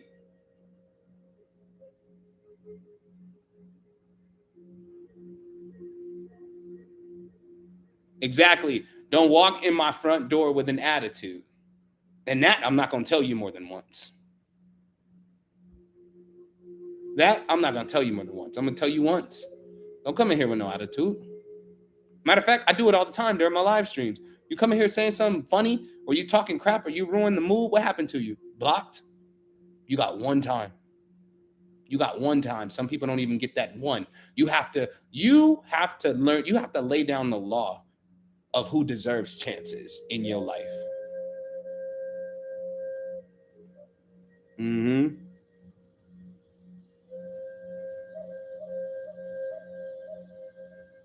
So I don't know what turned me into this. I was solid with my boundaries because in order to help somebody else change, you'd have to put your boundaries down. You'd have to become a complete martyr to their changes, or you'd had been a martyr to people's changes in your past. Probably even came from childhood, where you always wanted to be the one that wanted to be there for people. So your boundaries come second, not first. It's a traumatic response where you constantly, like you said you don't like, basically you don't like the fact that you got to keep repeating yourself. That stems from you not being heard. The problem is hearing ain't always with the ears and the voice. You know what I'm saying? Or I heard you just fine. No, some people choose not to hear you. They choose not to listen. So like I said with the front door analogy, well, when you twist that knob and that door don't open, you're going to have to go back in the conversation where I kept repeating myself about it. And your apologies won't matter because I'm over needing an apology for behavior you're refusing to change. And then, boom! You said, could my children being special needs? I would say your children being special needs are healing your need to repeat yourself because then you find unique ways to communicate exactly how you feel based off of the way that they receive and integrate knowledge and information. They said they hear what they ask, bro. But real talk, real talk, real talk. But I think that having special needs children is actually helping you with your need to repeat yourself.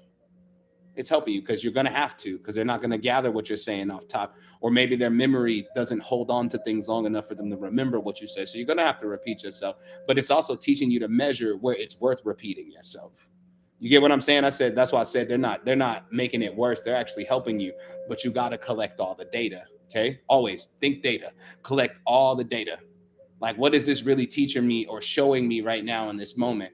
And it's just as simple as who deserves to be repeated to and who deserves to not hear you at all.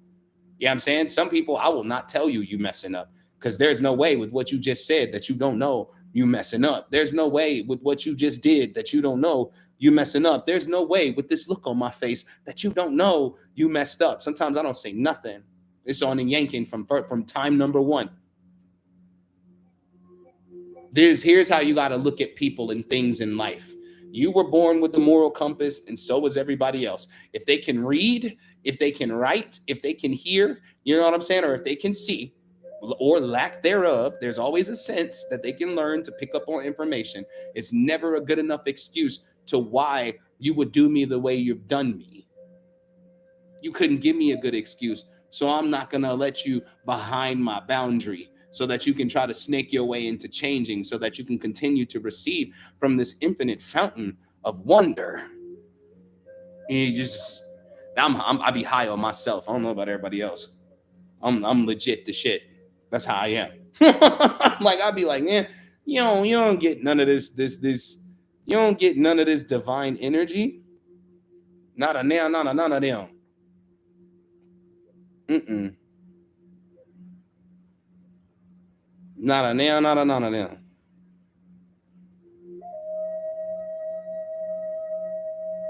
Said I brought y'all to Walmart. Everybody getting this live today. Get this work. How are you, Dory?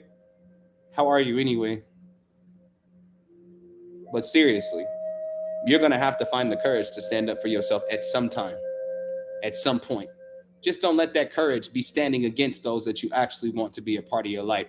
Because oftentimes, while we're healing a thing, we use the people we love as pincushions. Often.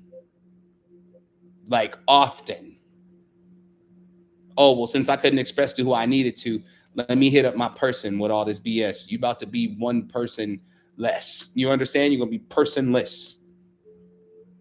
Let me contact my best friend and tell her what's going on. No, you need to tell, excuse me, hiccups. You need to tell the person that it's going on with. You know what I'm saying? You need to stick up for yourself. You need to put yourself in the position to become the leader of your existence. And it takes courage. I say it take about 3 weeks tops for everybody in your life to get with the program when you stop relaxing on the program. I swear to Buddha. I swear to Buddha. Take about 3 weeks.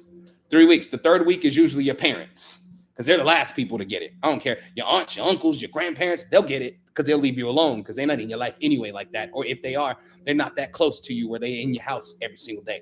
But your parents be the last one to get it. Take about 3 weeks for your parents to finally understand that, oh, he not playing with me and he not taking my BS no more. Oh, facts. Oh, facts. Take about 3 weeks. I will not answer my phone. As soon as you get on the phone talking about some extra drama or BS, hey, I gotta go. Because my peace is more important than your story. Come on now. Somebody write that down. Somebody write that down in their notebook right there. I just dropped a healed bomb on you. My peace is not a part of your story. You understand? My peace don't care about your story. My peace is more important than your story. We cannot be Captain Save-em-all. Just because somebody's having a bad day doesn't mean you're supposed to be connected to them for the rest of their life to prevent them from ever having a bad day again. Because it's interesting. The very people you help and not have a bad day cannot help you not have a bad day. You know what they're going to hit you with when you're having a bad day? They're going to hit you with the classic. Damn, that's crazy. Damn, that's wild. For the cool chicks, girl, that is not a response to what I'm going through right now.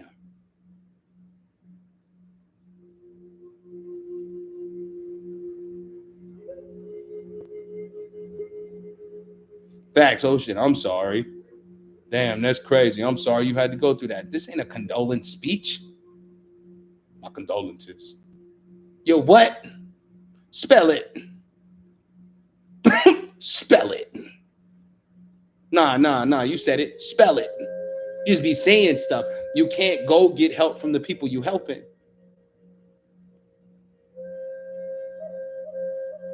You can't go get help from the people you helping. And then y'all got the nerve. I know I feel like I'm on y'all skull tough, but today's courage. So I have to talk to you in a courageous way. I don't want to be a hypocrite. But then y'all got the nerve. You got the nerve The unmitigated goal. The unmitigated goal to call these friendships. That's my sis, that's my bro. You're smoking liquor, is what you're doing. That's what you're doing. You know what I'm saying? I don't know. You sniffing pencil shavings. Like you gotta be on something. And I think what you're on is the drug called codependency.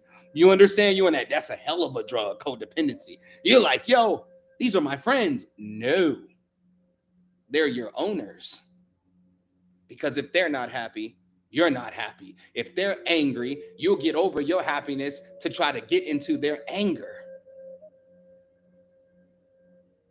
Nah, everybody got their own problems. And if you can't give them a solution, stay out their business. If you give them a solution and they don't work on what you gave them, you need to stop giving them solutions. Oh, well, they're just so sad sometimes. People cry when they're being manipulative too. People cry when they finally figure out that they're the problem. You need to measure which part that they're having so you can quit rescuing them from the lessons they need to learn. If you're the problem, you're the problem. And if I can't tell you you're the problem, I'm not going to keep enabling your problem. Said I don't have friends. I get tired of everyone asking for help, but you want friends. You want genuine friends. You want genuine friends, don't you? Who doesn't? Who doesn't want genuine friends? It's just hard to find until you become genuine to yourself.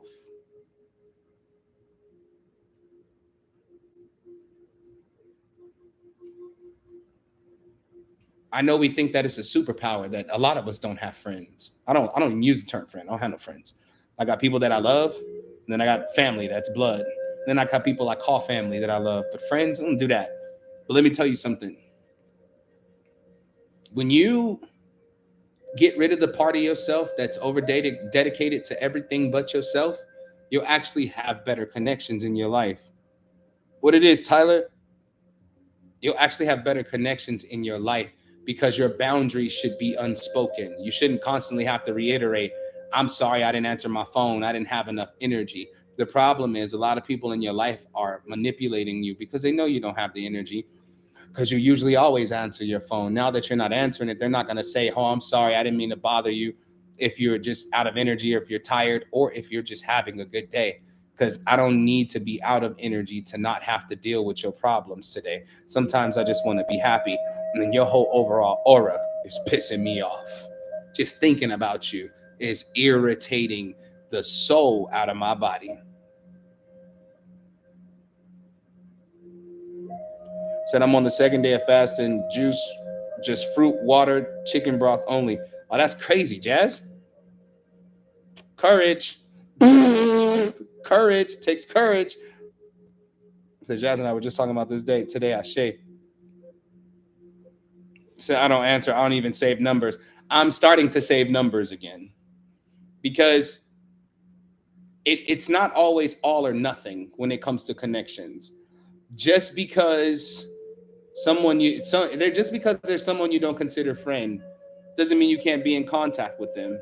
Some of our problem is that we're so codependent on relationships with people that if we can't be their friends, we automatically think they have no place in our life. But I would almost go out on a limb and say the person you don't consider a friend is the one that's going to help you the most because they're not obligated to, which means everything that comes from them is going to come from a genuine place. Straight up. Straight up. You ain't never got to wonder whether they're being fake because they're not close enough to measure. Think about that when you close out all your connections. You know what I'm saying? When you close them all out, like, wait a minute. Some of those connections could have been really beneficial for my life. The person that's going to listen to all my problems is generally the person who doesn't always listen to my problems. They got a little more space to deal with you. Said, well, it's just that a lot of my old friends were into things that I don't want around my kids. Well, have you looked online for mom groups, parental groups? Because you're a mother, you're a parent now. So you got to surround yourself with the energy of parents so that you can have a community. Because I don't care what changes in the world. I don't care how advanced we get. I don't care how far along we get with consciousness. I don't care if it's 50 billion or 50 million people woke up tomorrow glowing, literally. It still takes a village to raise a child. You're trying to shield them from the truth, which means that they'll go find it themselves later on. See what I'm saying? Get link up with some other parents. Go out on parental dates. You know what I'm saying? Where all the children go to the park. I always say I want to have an event for all the parents here, like in Dallas, where I have like the masseuses and the manicures and the pedicures. You know what I'm saying? They're getting the manicures and the pedicures and the massages while the children are being monitored while they play, just to give the mothers and fathers an off day. These are the ways that I think when I think community, because if you try to hide, then you'll end up sheltering them from wanting to have their own experiences. And then they're going to cling to you. And then when you go, I'm ready to be free, but my son won't let me go. Gee, I wonder why. It's not really a mystery. You did it. It was your fault. Start yelling at you. It's your fault. Said facts, even though it'd be weird to go out your comfort zone, sometimes try it and see if you like it. Facts, Jazz. Facts. Facts. You got to come out of that comfort zone and allow yourself to be free. Said, my son is 21 and he just overdosed last week and he's back to doing the same drugs. I don't get it. Hold on, I'm reading. Hold on, I'm reading. Okay, that was all that was supposed to be read. Here's how you address the situation with your son that overdosed. First, I need you to try to get a grip on what addiction really is, okay? Try to explain this as lightly as possible. Addiction is a psychological bond. Okay? Psychological bond. Because anybody who's addicted to anything, and we all have addictions, anybody who's addicted to anything will try to paint it like they've mastered it psychologically, even if it's almost killed them. You say, well, it almost killed you. Why would you do it again? Because psychologically, it's the thing that I bonded with. I gave it this place in my life for a reason. And so it's hard for me to give it up when it's the only thing that gives me peace, even though it's destroying me in the process. Sounds a lot like certain relationships and connections too, don't it?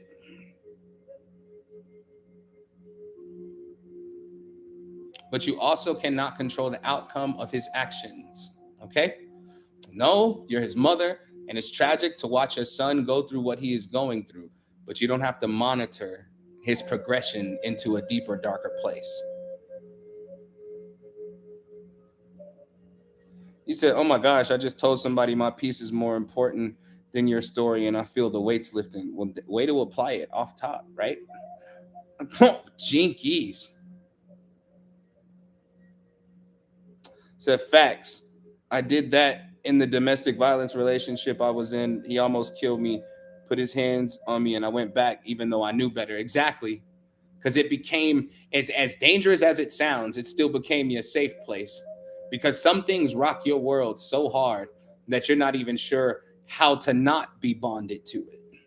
Anytime I see a drug addict, I instantly have sympathy and empathy for their situation.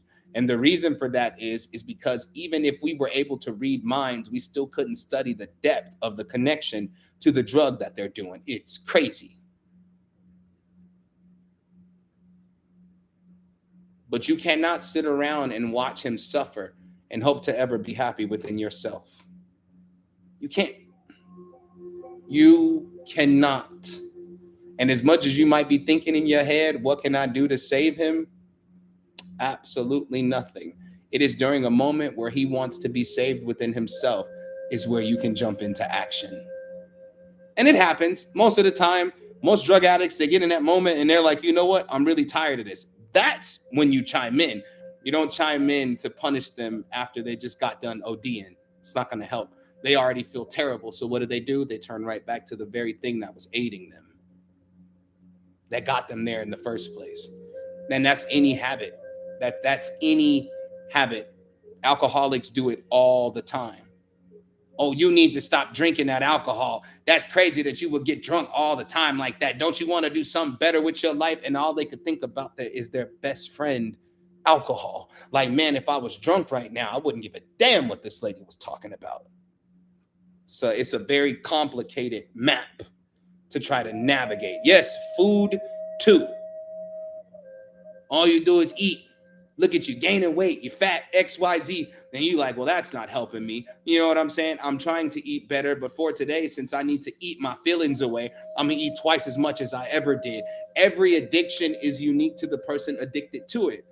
And so because he's headstrong, he's one of those people that think, I got this.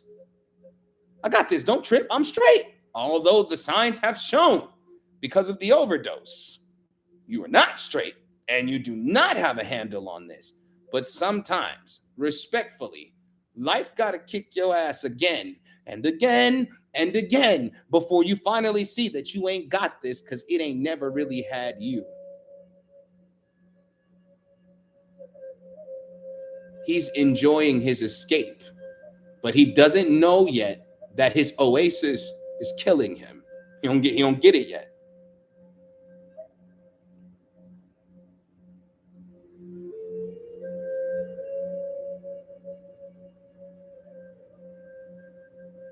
Sometimes life got to put you in your pockets before you say, I'm ready to try hard to be better. Ready. All you can do, because I can't say I'm sorry you're going through that, because you're not going through that. He's going through that. But what I will say is that I hope you find the strength to stay in your power while he's ruining or destroying his own power. I hope you find the strength to live in your truth while he's living in denial. I hope you have the courage to stand up against his addiction when he's ready to stand up against it. Because when that day comes, that's when the true fight begins. That's when it starts. That's when you're really in the ring and you're swinging. When that person that's addicted to that thing finally says, you know what? I'm really tired of this. That's when you get in the ring and you swing with them. But if you start swinging before they decide they want to swing, it's a no-go. You're going to get knocked down every single time, because you're going to feel powerless in the face of what they let power over them or control them or rule over them.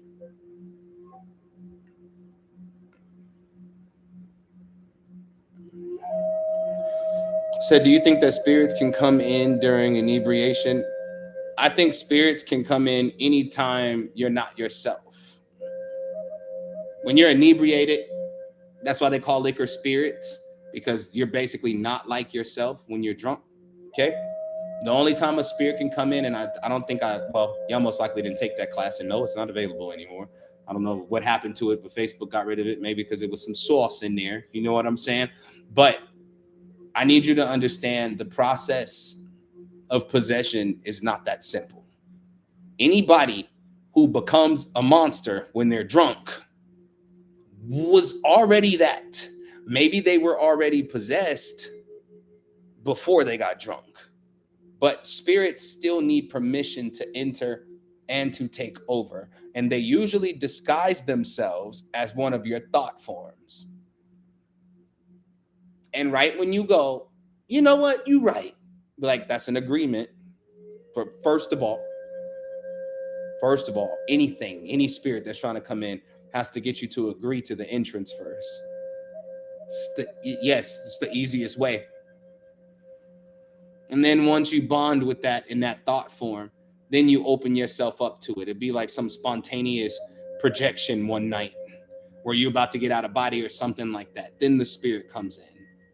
When it comes to addiction, usually it's the linking of a thought form, where the thought form is echoed as the truth and the truth is echoed as the illusion, where you need to change, you need to be better. And they're like, nah, this is doing me just fine, because the other thought form says, but it didn't hurt you today, so it's not going to hurt you tomorrow. And I don't want to call it a demon, because a demon going to tell you the truth. Like, a demon's going to go, yeah, this is going to kill you, but you're going to have a lot of fun along the way. And then it's up to you to choose. People be thinking demons be lying. I'm like, they don't be lying. They be telling you the truth because they're going to tell you about yourself.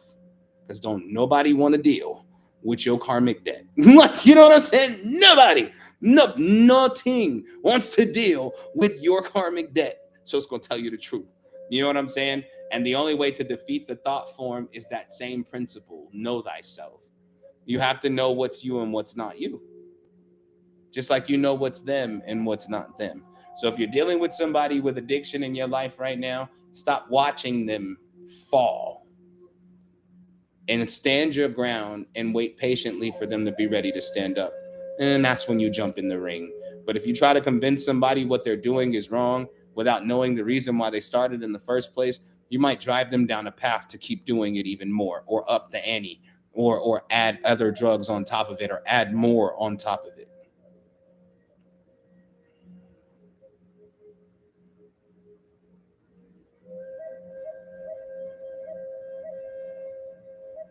Says, so now I don't know how to stop chasing instant gratification because I gave so much to others, if that makes sense.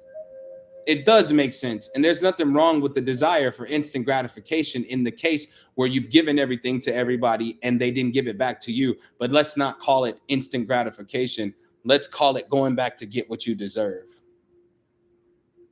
Call it that. It'll feel better. It'll feel a lot better. You're going to get back what you deserve. You're going to take back your power and not be a doormat for those who don't even know your worth.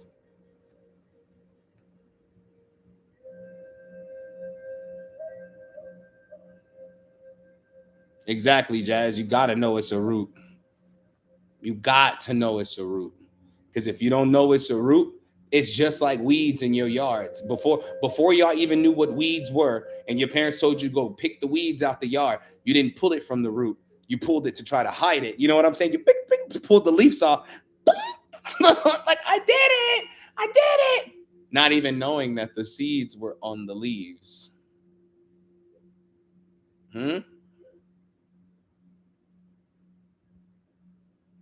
Say, yes, I'm trying to find the root. Yep, I haven't encountered a call back your power. I got an encounter for everything. Everything. And what I don't have, I'm making. Say, yes, I'm trying to find out the root, but the way you dig can affect the soil. I hate talking in gardening terms. India, we still on your phone call. We still on the garden right now. If you try to dig to the root, but you dig improperly, you can destroy the soil.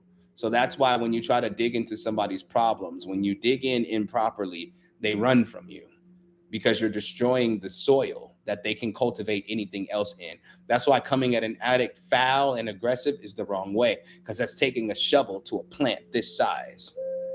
You understand? It's like you're like, what? It was so unnecessary. And so you could knock or hurt or harm or cut the root of something else that's actually important. And don't let it be entangled with other roots. You might as well leave it alone and start from the top of the tree. Let it go as far as it's going to go. And then start from the top of the tree and work your way down, chip by chip, chip by chip. Addiction is very difficult because psychologically, nobody's a mind reader like they think they are. So you can try to predict how a person is feeling, and when you're wrong, you make it worse. So I feel like I feel I have the gift to see that. I just choose to do things the hard way because maybe things being easy in your life makes you feel guilty.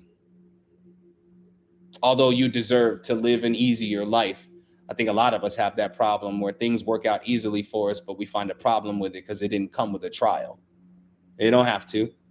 You know what I'm saying? You don't always have to do things the hard way because we've also moved. I don't care how many different ways people have said it in its simplest form. We have all moved into a new age of consciousness, which means things are done different now anyway.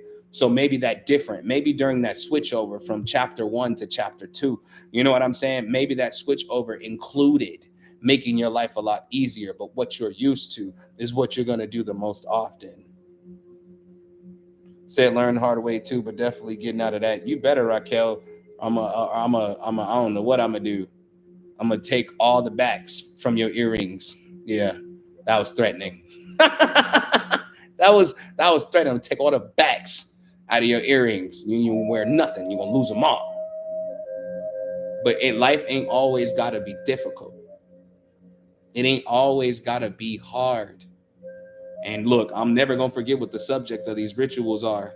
You can't make me, no matter how many questions come through. Life ain't always gotta be hard, and you gotta have the courage to let it be easy. Because some of y'all problems is that you don't know how to not go to war.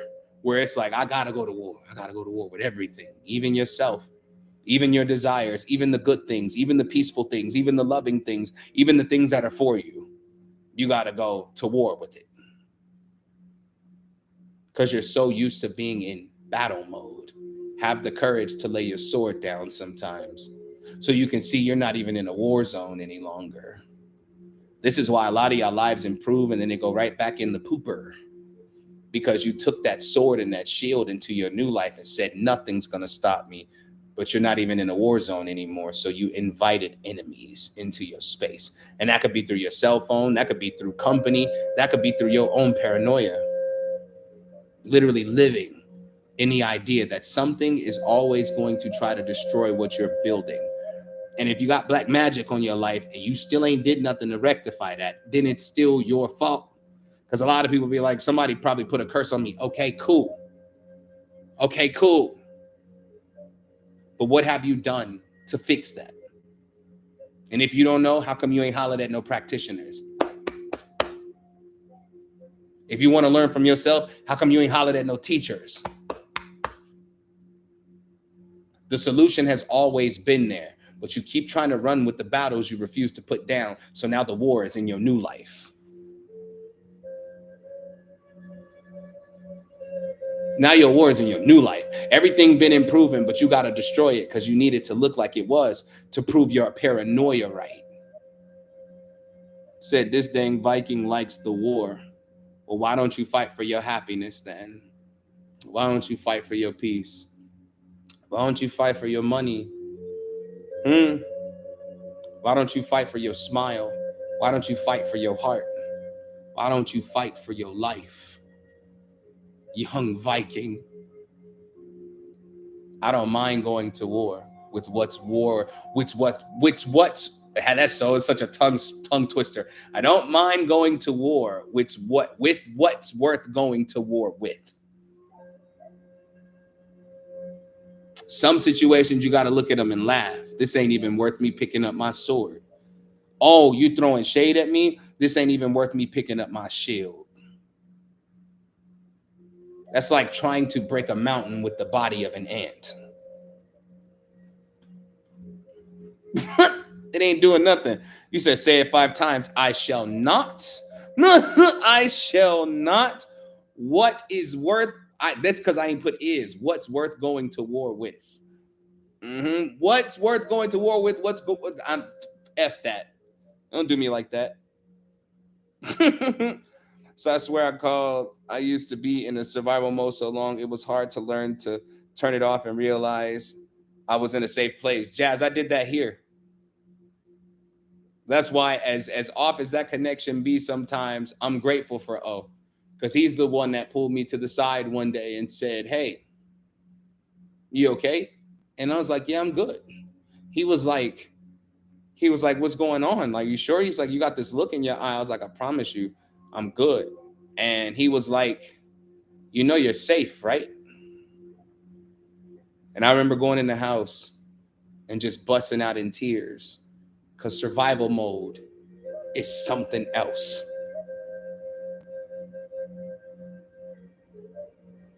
Peace.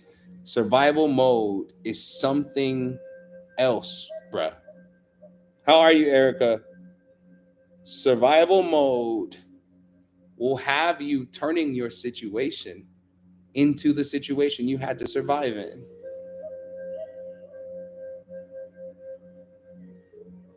I didn't know I was still in survival mode here till I start trying to make my apartment look like the same floor I used to sleep on. I just started neglecting my apartment.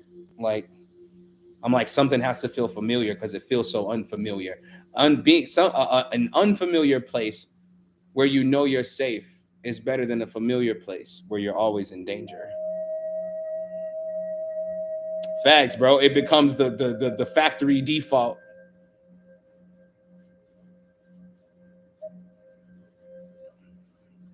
It becomes your factory default. Should we have should we have a survival mode ritual during one of these days? Mama said there'll be days like this. There'll be days like this. My mama said there'll be days like this. There'll be days like this. My mama said. Who knows that song? Now it's stuck in my head. That's weird.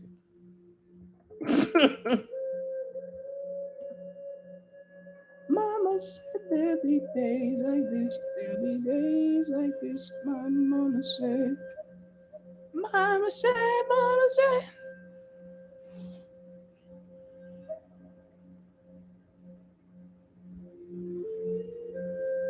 Said Hub said he hates it. What, survival mode?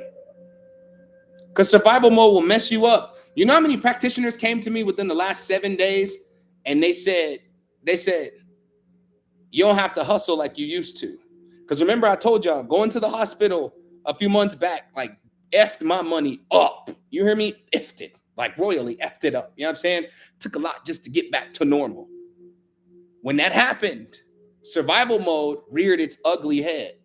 I started thinking about everything that I could sell, everything that I could move. I keep it real with y'all. I don't got nothing to lie about. I don't got nothing to hide. My survival mode is hustle.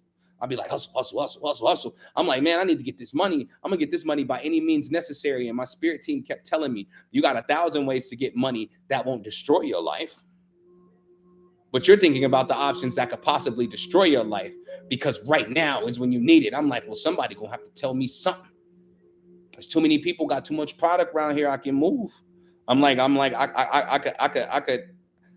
could sell water to a cup. I'm like, somebody going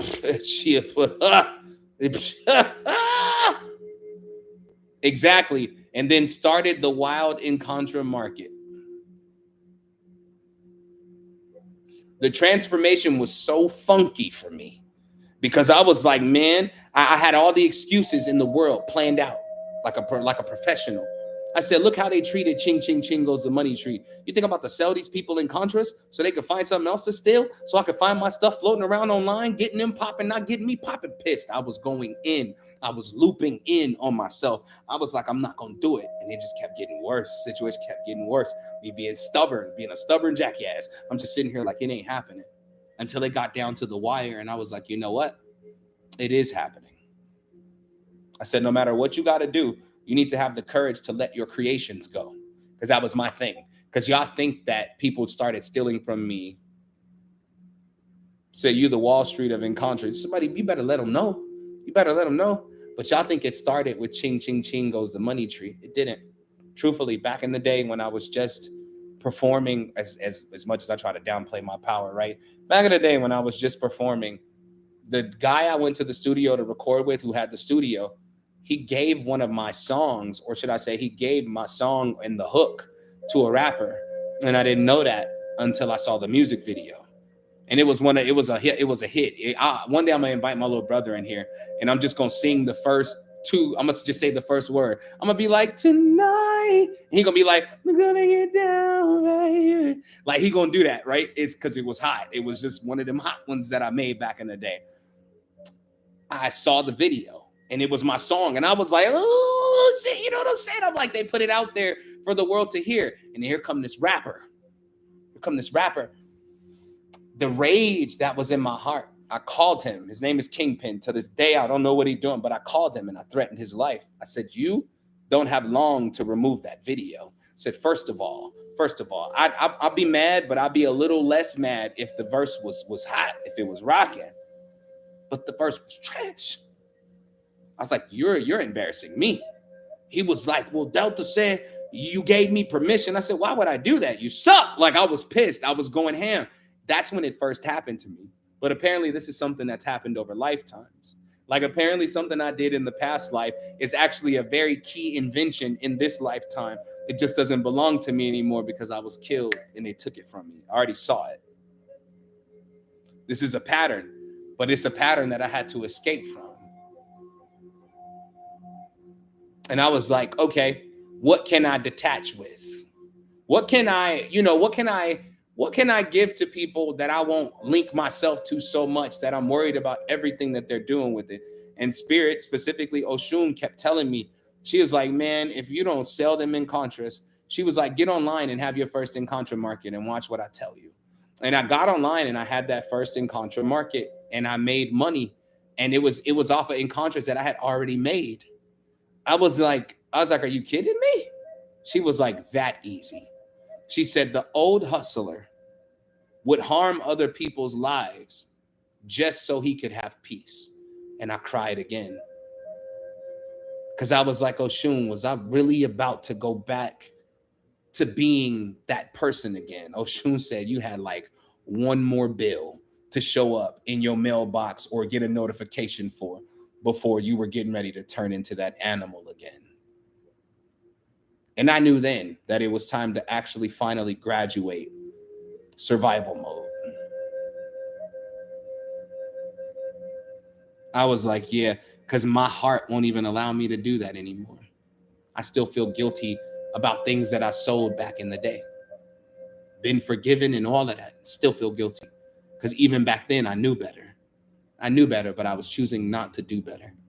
Because I had more courage to do the wrong thing than to do the right thing. I had way more courage. I got enough courage to sell you whatever drug you want versus telling you you need to get up off of that. Versus telling you you can't get that from here no more. Don't sell that no more. Now I'm like, I'm gonna make this money. Now I make money because of what I love to do. I love to assist. I love to coach. I love to train. I love helping people with rituals. I love in Contras. I love magic. I'm in love with magic. Magic's in love with me. That's how the hell I survived my past, is magic. I'll never turn back to being the survival me. I'm currently in the phase of graduating him altogether, which is why no matter what I've been going through recently, the old me, my heart would be like panicked, anxiety attacks, depressed. Now I still get up every day and I smile and I dance around my crib and I don't worry, because the person that I was back then was also very irresponsible, which landed me in those positions. And I use that as an excuse to be the darkest version of myself. There are no more excuses for me. When in fact, I changed my life while I was in Mexico. Things ain't never been the same. Like I told y'all, and I'm gonna keep sharing my testimony. I don't care if it get on y'all nerves. This is my first apartment ever at 34 years old. It took me a long time to get here. And sometimes I'm fighting survival mode so much that I forget I have my own place. And I walk through the door expecting either my brothers to come out the room or my father to come downstairs yelling or something. And I walk in here and I'll forget, like, yo, you're in your own space. And I'll cry.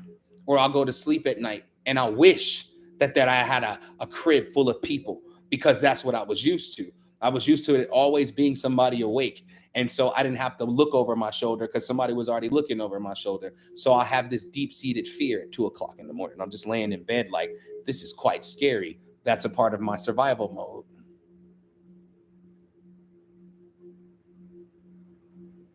Said them sunrises cleared the path to victory on everything. Man, I miss Mexico. Really do. Really, really, really do. But yeah, but it took O to tell me you're safe, for me to finally say, I think I can actually finally focus on building myself like I've always wanted to, versus doing what I had to because the situation permitted that. You see, a lot of you use that excuse to go back to your old ways because your situation's too heavy for you to handle, so you'd rather just escape. But sometimes you need the courage to face it, because you're not facing your situation, you're facing the truth that you and your situation no longer work for one another.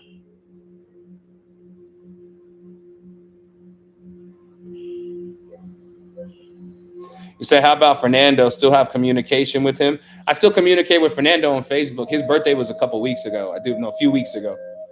Something like that. He's still the same. Fernando don't change. He just work his butt off and he celebrate with his family. Very family oriented, but a cheapskate. That's why he not married. I was trying to hook Fernando up with whoever I could while I was in Mexico. He was like, no. He was like, women expensive. was like, out here? I was like, in Mexico, women are expensive. I said, no way.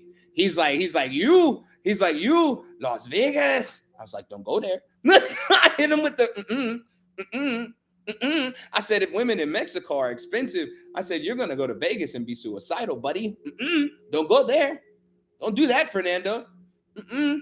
Mm-mm. Fernando had a thing for strippers too. It was his thing. We literally pulled up on nighttime walkers. You know what I'm talking about? We pulled up on nighttime walkers in Mexico. He was like, you want?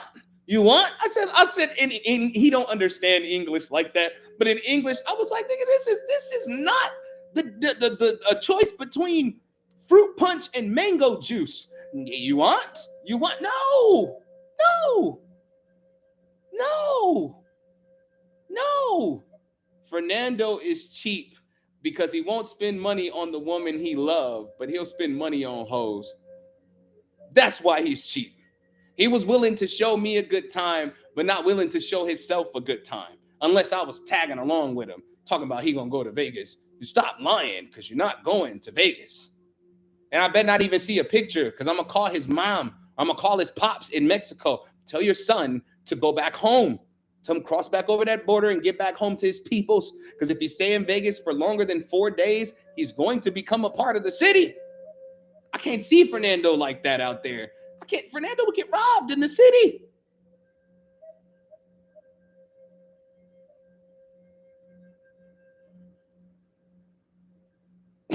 He said Fernando knew more hoes than Cheerios. No, he really did, bro. Every time he called me, you want? You want? I don't. Fernando, who been coming out here, bro? Who been out here? Like, I want to know who. That ain't me. I don't know none of these hoes. Like, I was like, I don't know none of these hoes, bro. I was like, I don't want them in my crib. Yo, they come, they stay the night. First of all, ain't nobody staying the night. I don't care what we do. I don't care what. Shit. That's where you got it wrong. They stay the night. We drink all night. I'm gonna drink water. That's what I'm gonna do.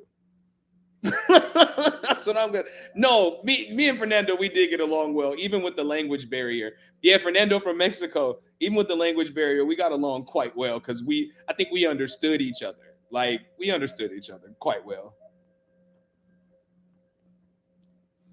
No, facts. Fernando had all the plugs.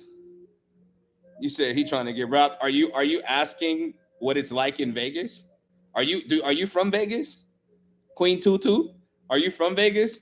Because if you're not from Vegas, I would like to share a story with you, and then I'm gonna confirm the story, and then I'm gonna get back to what today's subject is. So in Las Vegas, it can work one or two ways. You can go to one of these uppity strip joints and mess with the little uppity strippers. You know what I'm saying? And after you get your little dance, you give me a little money, you get out of there. But where the best dancers are is at the ghetto strip joints.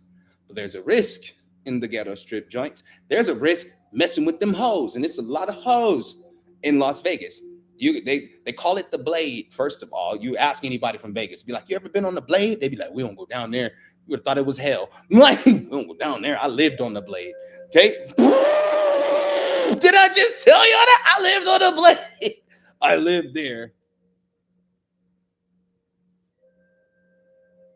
Nah.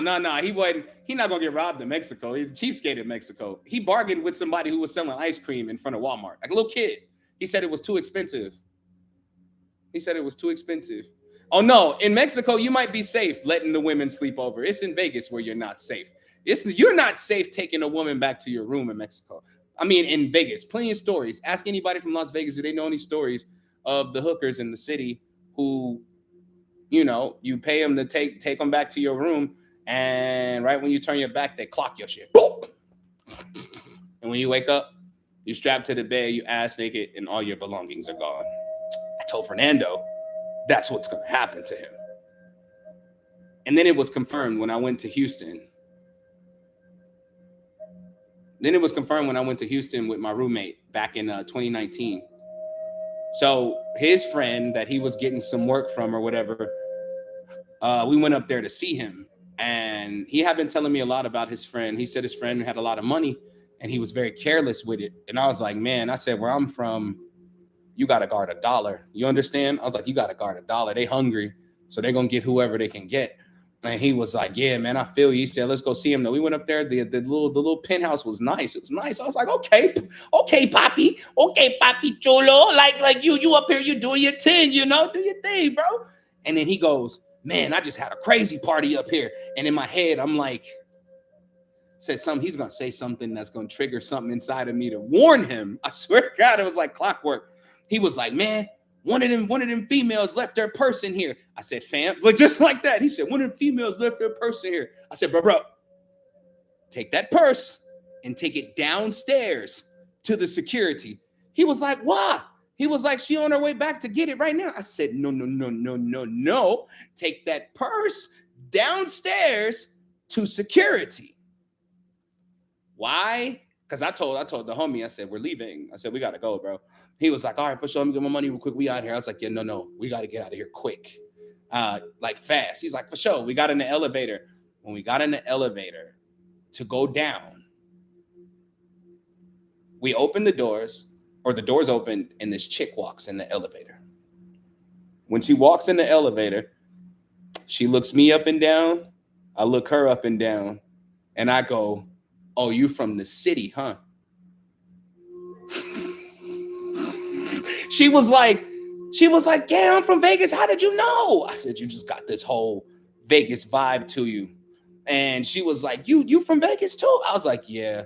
She's like, oh, the nervous. Oh, okay, that's what's up. Like, yeah, I know what you're getting ready to go do.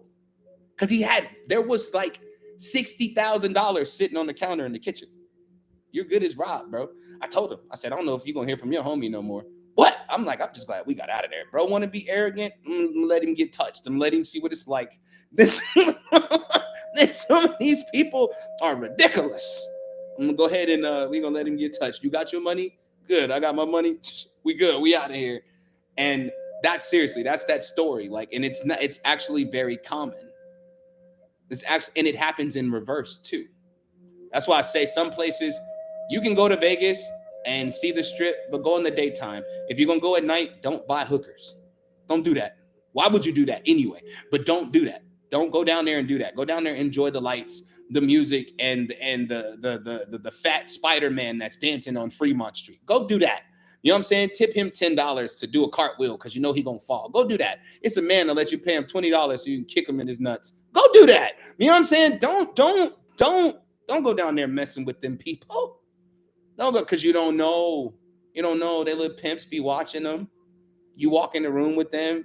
The pimp follow behind you, gun to your head, you're robbed. In reverse, some dude flashes money to one of the top-notch workers. They go back to the room and he robs her. Me?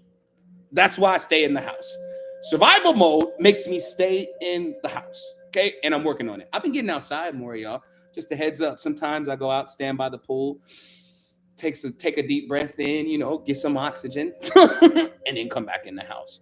But I am looking for some spots, like some parks out here that I can go so y'all can come out here and we can meet up and have the healing ceremonies and the lectures like that.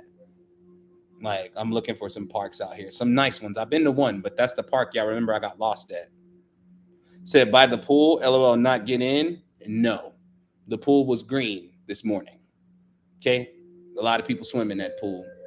I'll just look at the water. I'm in Dallas, Texas. That's how I gotta say it. I'm in Dallas, Texas. It ain't ghetto over here. It's just a lot of people over here. It's really not ghetto. And I can honestly tell y'all, as far as survival mode goes, I'm really happy to be away from the ghetto.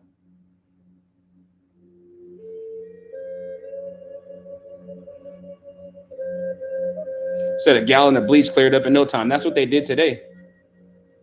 They cleaned the pool today. I'm still not getting in it.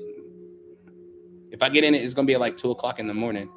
Because me and the sun don't get along when I'm in the water. That's like mixing elements. It don't go together for me. Said what park I got lost at? I don't even remember the name of the park, but it's right up the street from me. I got lost because the sun went down and the trails were dark. That's all.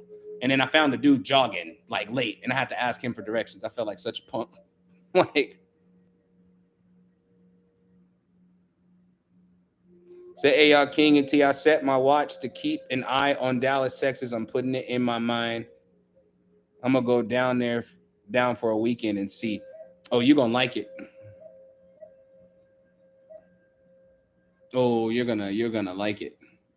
I think what you're gonna like the most out here is the food and the culture or the community. Because as much as you hear about Texas on TV and stuff, where I'm at in Dallas, it ain't like that. Like I go knock on somebody's door right now at random and get a plate for dinner. Like you don't even know me, but I'm hungry. Where you live at? Oh, I live right up front. Oh, for sure. Here, come get a plate. Real cool people. Like, say, don't come now. It's hot. It's hot. It's hot in Chicago. It's hot in Chicago. What do you mean? Said once it cools down outside, I'll be outside a lot. As long as it don't snow again. Like, I don't want to see that. It was beautiful a couple times. I was like, ooh, snow. Because I'm from Vegas. You hardly ever see snow. Ooh, snow. And then you experience black ice. Oh, yeah. Mm-hmm. Tricky bastard. That shit right there. You black ice. Black ice. Black ice. Texas had it bad during that snowstorm. It was cool walking on the snow, but do you think you finna hit nothing but concrete like the streets is heated? It just looked like that. It looked like ain't no snow right there, but it's there. Said I want another snow megadon without the power failure. Texas ain't built for that, T, so stop hoping for it. Stop it, T. It's not built for that. They had a transformer blow out in the neighborhood today. It ain't built for heat or cold. It's built for show. That's what I'm saying.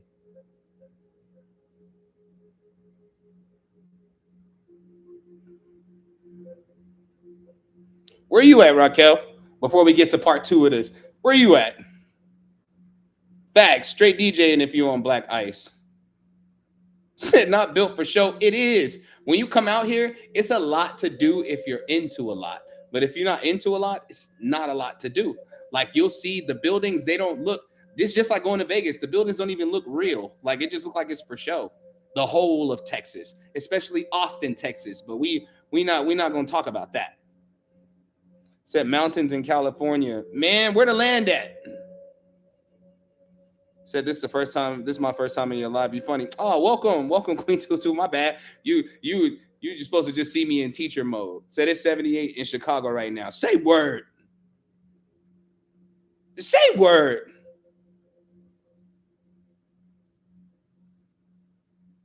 Said with the heat, with the heat mirages. I should say heat migraines. Said with the heat mirages, I ain't never seen a mirage in my life. Today is the day 14 of the summer of ritual. We just got done talking about courage. So we're actually going to get to the second part, which is the ritual portion where y'all listen to the encontra and let that energy consume you in the most beautiful way. Said I froze, bad service on the mountain. You better get that Elon Musk internet while you out there. Stop playing with your life. I mean, it costs like $500 to get the equipment, but after that, you good. Might as well go ahead and get that. Go ahead and get that. So you can get these same speeds up in the mountains. If you're going to keep putting satellites up, we're going to take full-blown advantage of that. Like, for real, I can't wait to get my land. Oh, my God. That's one of the first things I'm buying is internet. It's the first thing. So I am in Florida. It's hot here. Yeah, I went to Florida with my homegirl. Until this day, I don't want to go back. Like all I wanted to do was sit in the room, literally under the AC unit. Literally had the AC unit on 65. Like I keep my apartment here. I had it on 65 and I'm laying in front of it, literally like right here. I'm like, bro, nobody told me that it was this hot in Florida.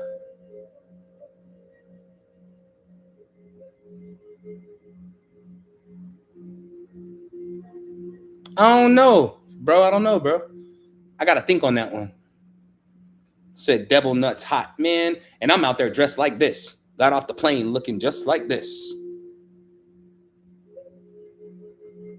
I got just like this. Step out the airport. I'm like, weird. Look, literally, I step out the airport, the doors open up.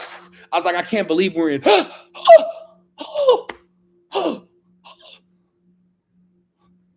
Moonwalked my ass right back on in the airport. I was like, yo, nobody told me that Florida felt like this. The people on the plane looked happy to be here.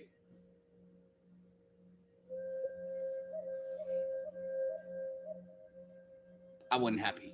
The water, right? Because I wasn't happy until we went to the beach. And it took me a long time to get in the water. I saw a dolphin and I was like, oh, that's cute. But I'm not getting in the water with it. I'm not getting in the water with no dolphin. What if the dolphin decide he don't like me? What if the dolphin decides I don't like him? I'm going down. Going down. And the beach was packed. The one thing I liked about Florida, though, and I know y'all gonna be like, that's a damn shame. Y'all already know what I'm gonna say. It's the women's in Florida that I liked. And of course we were at the beach, so it was beautiful out there. And then I finally got in the water. Florida got them little birds that be running on the beach. Like you hardly see them fly, but they be running. I thought they were adorable. Like I was like, I want one. Or some of them, they belong near the beach. They look like they could have been baby seagulls, but they weren't seagulls at all. They weren't seagulls. They were something else. And they were literally finding all the little baby crabs in the sand. I was like, man, y'all good at this. Do your stuff. Just don't touch my backpack. There's some chips in there. So the clubs was popping. I did rap shows there. Way different vibe than Cali. Yeah, because Florida is about their showmanship. People who move to Florida usually move to Florida because they want a better quality of life besides the heat. And the crazy people, I can't tell you too much that's wrong with Florida because, of course, I'm not from there. But a Floridian can tell you. But I think besides that, the government, the people, the crazy people, and the heat. That's it.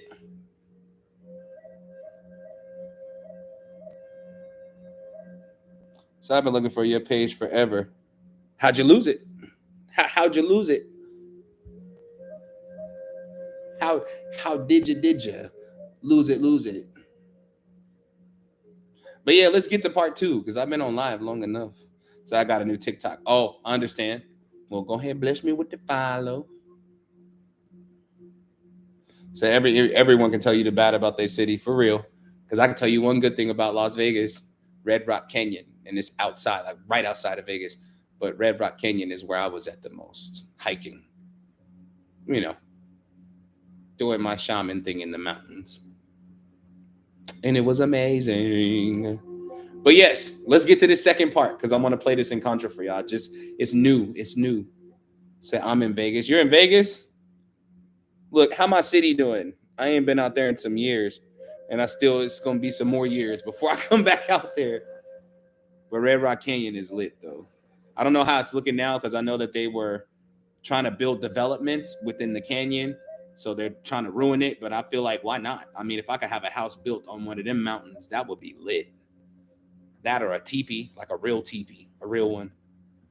So let's get to part 2. Before we get to part 2, for those that have been here this whole time, you can go ahead and send over your donation for today's ritual/lecture. We finna get to the ritual portion right now. But if you want to book a coaching call with me, it's only $65. That's the special right now. $65 for the hour. Trust me, it's usually $250. So jump on it. You can get your own personal encounter written for $85. You can get a womb encounter written for $55, or you can get your birth chart encounter written for $55 too. I just want to put this out there because I don't be shopping myself when I need to because it's a damn business and I'm supposed to be shopping myself. And my work is quality, not quality. If you need ritual work, any of that, I can work with any budget. You just got to be real with me about your budget and what you got. And I can tell you what I can do to assist you. But you got to let me know. Act like you know. You gotta let me know. Now let me know what's up so I can tell you what I can do for you. Don't forget, you can purchase bundles of encounters. You can purchase 5 for $25 or 10 for $50. Bundles. Do you speak bundleese? No, I decided I'm not gonna do the raffle. Didn't nobody put in for the raffle. I was just like, oh, y'all don't like free stuff, huh? $5 to win a free session with me and a free encounter. Didn't nobody jump on that? Smoking liquor. Smoking liquor. The whole bottle. You know what I'm saying? Said, how long is the birth chart in Contra gonna be? What do you mean? Like, how long does it take me to give it to you? That's immeasurable because I still got other work I gotta do. So you gotta be patient for it. But the length of it itself, it's about a minute straight, like a minute long. The short form in Contras are like 14 to 15 seconds. I know it don't sound like a lot, but if you ever heard of my Contras, if you ever heard any of my Contras, you know that 15 seconds lasts a long time. Ching, ching, ching goes the money tree. And every time a ching money comes to me, it all flows in so abundantly from the top, left, right, and up under me. Look at that. Wave, wave, wave. I'm a money wave. Money flow, money made. Flowing in and out, plus money saved. Debt, debt, debt. All debt is paid. What's that, like 17 seconds? So the long form ones are a lot longer. Plus, I don't really... it's whatever comes to me. Like jazz is in Contra. I was gonna try to keep it at the usual length of the long form, but more came out from spirit, so I had to add it. I'm not allowed to really cut it off. Facts, you better gonna get you one of these. You bought a raffle ticket? Did you email me while you in here yelling at me? While you in here yelling at me? Did you email me about the raffle? Because I ain't checked my email in a couple days. I'm gonna hold you. I ain't checked it in a couple days. I got hella work I've been having to do. So I'm like, I'll check the email later. Then I guess the raffle's not closed. And it's at the end of the month, though. So y'all still got mad time. I'm prepared to give what it's supposed to get. You know what I'm saying? Yeah, you can use that. I can definitely put you in on a raffle. So I've been praying for one of your sessions for 2 years now, but patience is on my side. Somebody might sponsor you. So add his channel and contras are awesome. Ah, shit. Somebody might sponsor your session. You just never know. Says, so proud to see you. I'm glad to see you, and I hope you're working, because if you're not, I'm going to cuss you out. Because if you're not, I'm going to cuss you out. You're going to get this smooth cuss out. Smooth operator. Smooth operator. That's what you're going to get. But yeah, if y'all haven't yet, you can go ahead and send over your donations, or you can send it over after we finish listening to the Encontras. Basically, this is how I'm keeping being able to do these rituals / lectures is through the donation. So if you can make a contribution, please do. It gives me the freedom to be able to keep doing these. Say my contra was long, total like 3 minutes. That's all together, bro. Said I'm grinding to get my session. I can't wait. I'm telling you, that price is good. $65 for the hour. You don't even know what you're going to get in that hour. And it's going to probably be longer than an hour because I don't know how to keep it. Should I say, I don't know how to tell spirit to shut up. I don't know how anybody does that anyway. Like, how the hell do you do that?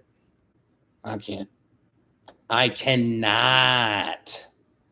All right, here we go. I'm going to play this Courage and Contra. Courageous, courageous, courageous I am. I have the courage, my life in my hands. Decisions I make, I act on it quickly, no matter how hard. I do it so simply. The challenges come, the challenges Look at these comments, y'all, just in case you were wondering if I was worth it.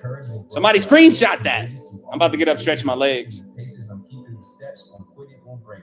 All is right now, so I don't have to wait. I know what is for me, I know I can have it. So yeah, my sessions be crazy. Courage to grab it. Courage, please give me the courage to move, the courage to prove, the courage to choose. My worth and my actions, the worth in myself. Courageous, courageous, courageous I am. Courageous, courageous, courageous I am. I have the courage, my life in my hands. Decisions I make, I act on it quickly, no matter how hard. I do it so simply. The challenges come, the challenges go. Just meditate on this. No type of homework or nothing. Just meditate on it. Courageous through all of the stages. I'm keeping the paces. I'm keeping the steps. Won't quit it, won't break.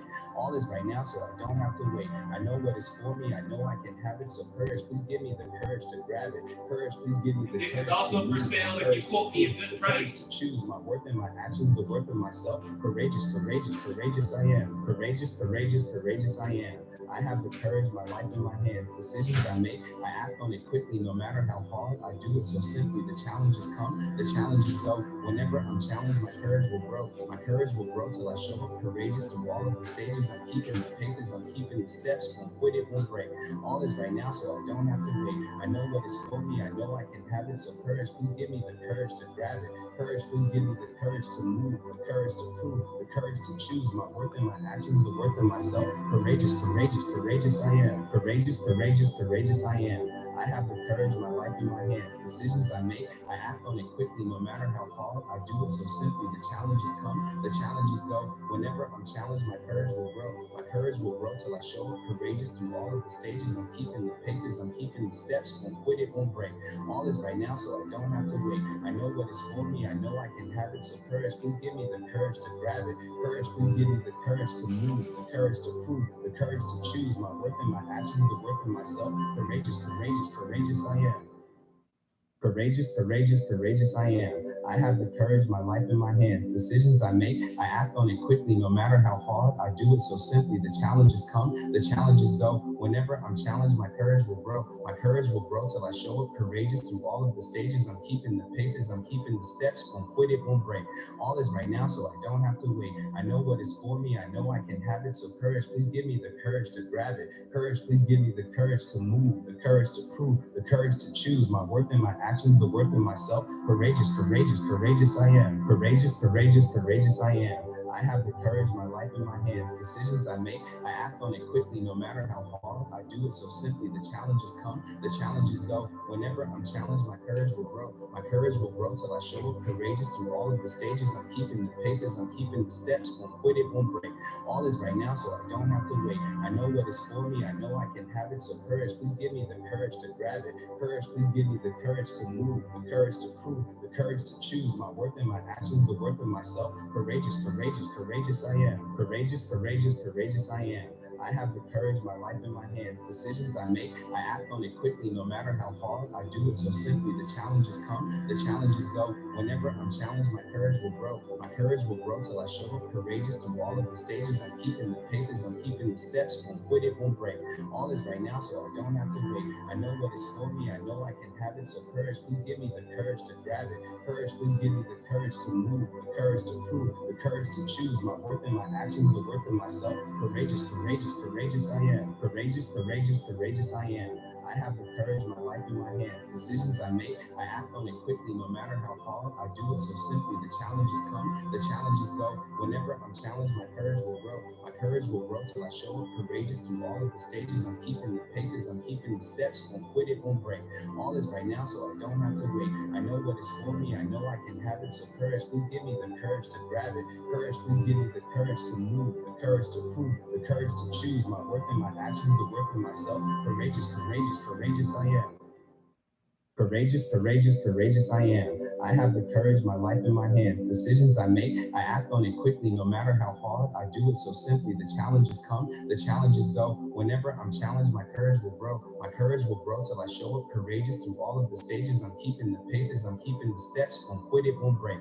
All is right now, so I don't have to wait. I know what is for me, I know I can have it. So courage, please give me the courage to grab it. Courage, please give me the courage to move, the courage to prove, the courage to choose my worth and my actions, the worth of myself. Courageous, courageous, courageous I am. Courageous, courageous, courageous I am. I have the courage, my life in my hands. Decisions I make, I act on it quickly, no matter how hard. I do it so simply. The challenges come, the challenges go. Whenever I'm challenged, my courage will grow. My courage will grow till I show up courageous through all of the stages. I'm keeping the paces, I'm keeping the steps. Won't quit, it won't break. All is right now, so I don't have to wait. I know what is for me, I know I can have it. So courage, please give me the courage to grab it. Courage, please give me the courage to move, the courage to prove, the courage to choose my worth and my actions, the worth of myself. Courageous, courageous, courageous I am. Courageous, courageous, courageous I am. I have the courage, my life in my hands. Decisions I make, I act on it quickly, no matter how hard. I do it so simply. The challenges come, the challenges go. Whenever I'm challenged, my courage will grow. My courage will grow till I show up courageous through all of the stages. I'm keeping the paces, I'm keeping the steps. Won't quit, it won't break. All is right now, so I don't have to wait. I know what is for me, I know I can have it. So courage, please give me the courage to grab it. Courage, please give me the courage to move, the courage to prove, the courage to choose my worth and my actions, the worth of myself. Courageous, courageous, courageous I am. Courageous, courageous, courageous I am.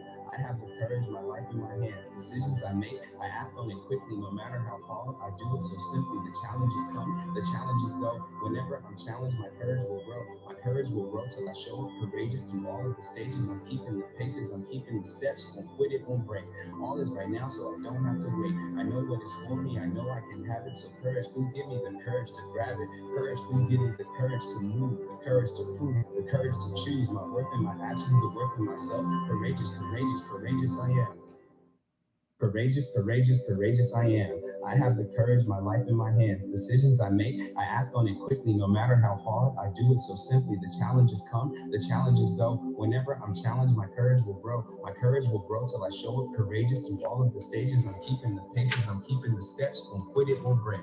All is right now, so I don't have to wait. I know what is for me, I know I can have it. So courage, please give me the courage to grab it. Courage, please give me the courage to move, the courage to prove, the courage to choose my worth and my actions, the worth of myself. Courageous, courageous, courageous I am. Courageous, courageous, courageous I am. I have the courage, my life in my hands. Decisions I make, I act on it quickly, no matter how hard. I do it so simply. The challenges come, the challenges go. Whenever I'm challenged, my courage will grow. My courage will grow till I show up courageous through all of the stages. I'm keeping the paces, I'm keeping the steps. Won't quit it, won't break. All is right now, so I don't have to wait. I know what is for me, I know I can have it. So courage, please give me the courage to grab it. Courage, please give me the courage to move, the courage to prove, the courage to choose my worth and my actions, the worth of myself. Courageous, courageous, courageous I am. Courageous, courageous, courageous I am. I have the courage, my life in my hands. Decisions I make, I act on it quickly, no matter how hard. I do it so simply. The challenges come, the challenges go. Whenever I'm challenged, my courage will grow. My courage will grow till I show up courageous through all of the stages. I'm keeping the paces, I'm keeping the steps. Won't quit it, won't break. All is right now, so I don't have to wait. I know what is for me, I know I can have it. So courage, please give me the courage to grab it. Courage, please give me the courage to move, the courage to prove, the courage to choose my worth and my actions, the worth of myself. Courageous, courageous, courageous I am. Courageous, courageous, courageous I am. I have the courage, my life in my hands. Decisions I make, I act on it quickly, no matter how hard. I do it so simply. The challenges come, the challenges go. Whenever I'm challenged, my courage will grow. My courage will grow till I show up courageous through all of the stages. I'm keeping the paces, I'm keeping the steps. Won't quit it, won't break. All is right now, so I don't have to wait. I know what is for me, I know I can have it. So courage, please give me the courage to grab it. Courage, please give me the courage to move, the courage to prove, the courage to choose my I'm laughing at you actions, too. the work of myself. Courageous, courageous, courageous I am. Courageous. Ooh, Ashe, oh, oh, woo, woo, woo, woo, woo, woo, woo. Ashe. Oh my God. Sorry, I've been making myself laugh. Y'all like that in Contra though? It's for sale. It's for sale. You just gotta quote me a good price. Own it. You know what I mean?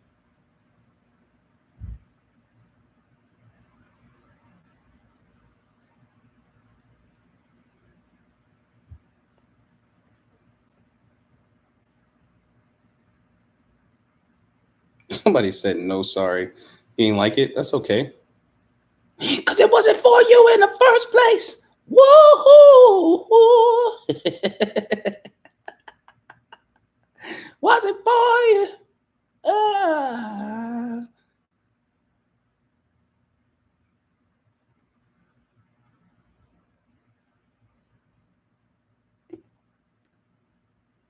You said, "Can I get it for $9.99?" You sure can.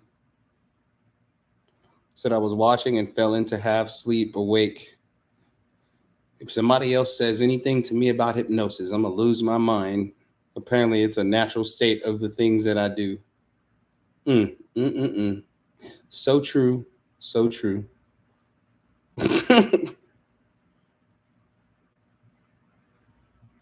Thank you. Said the look on your face sometimes. You know me, bruh. You know me. Say, King, can you make a lower my bills to zero in country? I can make a lower my bills because if you want to lower your bills to zero, it probably means you're homeless. You know what I'm saying?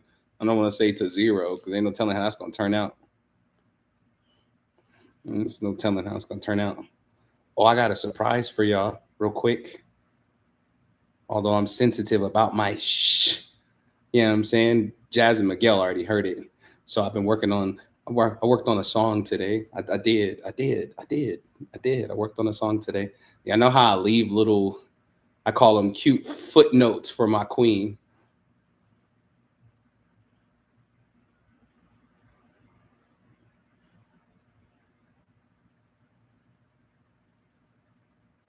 So sometimes I feel your energy in the encounter. That's that tuna. Said they sweet breadcrumbs. I want to play this song, but y'all can't judge me. See you later. See you later. Nobody can judge me. You're not allowed to judge me, okay? Y'all know I'm sensitive, especially when I write stuff for the future queen. I should say, let me be clear. They'd be like, you got a queen? I mean, yeah, in the future. Like in the future, yeah. So I wrote this one. It's not done yet at all. Okay. I won't let y'all know that. But it's I got the first verse and the hook done. Here we go. Fuck it, I'm gonna let y'all have it. No! Look, you get scared. No! No! Yeah, Nettie, Netflix. I was waiting on you to send your payment over so I could channel the ritual for you. I was like, she didn't send the payment yet. I'm waiting. I'll be waiting on that. I'll be like, come on now, exchange with your boy, so I could channel the ritual for you. I got you though. I got your text.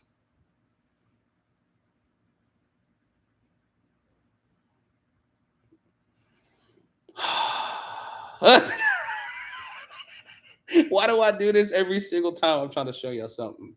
I'll be afraid y'all not gonna like it. Not that I care 100%, but it's still it matters sometimes. But this ain't even for y'all. This is for her. To the edge of my seat. It ain't nothing but a minute and 30 seconds long. But go, let's fuck it up then.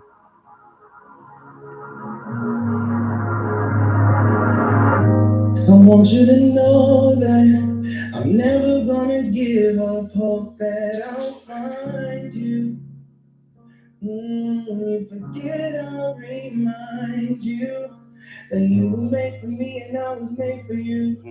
Sometimes it's hard to trust what all we're going through, but that's the road we have to travel. It's a map to love, and I'll go the distance to arrive at us. For every rainy day and disappointment that I've been through, I know you're worth it, and so I'll go to the space where I'm walking beside you. And I know that it seems impossible, but girl, I'm magic. So what I want, I know I can have it, and I want you and no one else, I swear.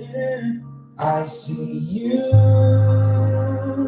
you see me in this world. We wait for my dream to wake up, and I see you. You'll see me, and we'll know it's meant to be. Let it play again one more time. I like it. You know what I'm saying? I love it. I got my feelings out. That's why. I want you to know that I'm never gonna give up hope that I'll find you. When you forget, I'll remind you that you were made for me and I was made for you.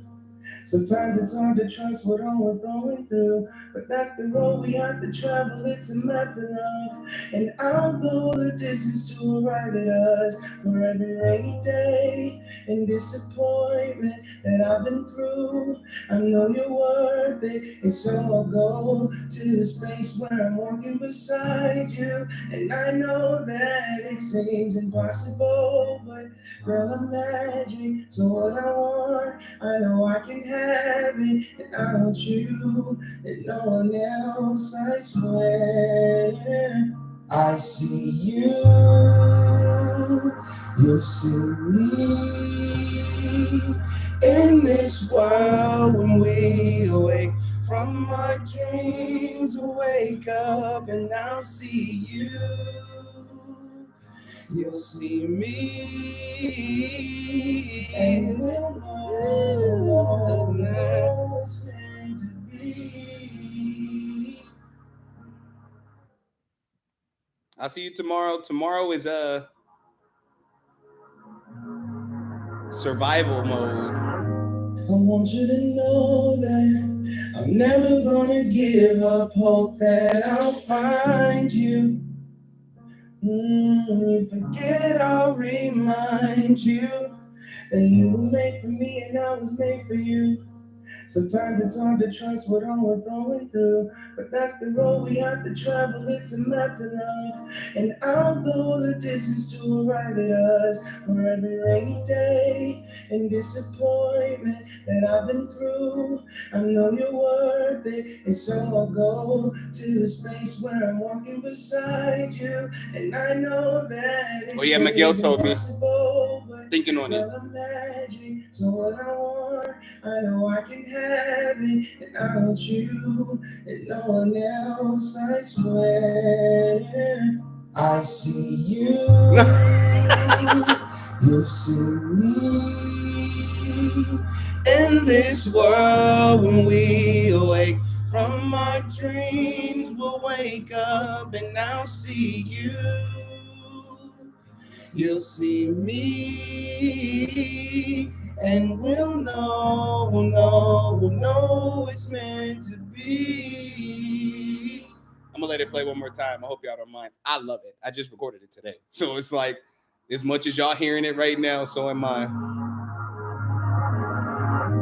want you to know that I'm never gonna give up hope that I'll find you.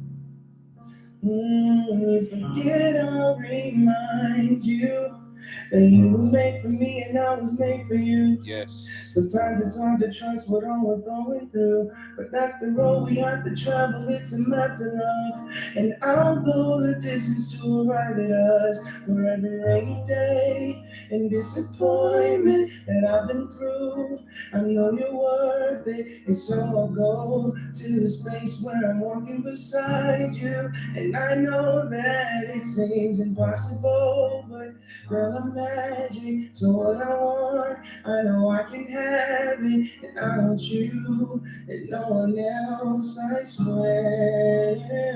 I see you, you see me in this world. We wake from our dreams, we'll wake up and I'll see you. You'll see me, and we'll know it's meant to be. I'll see you soon.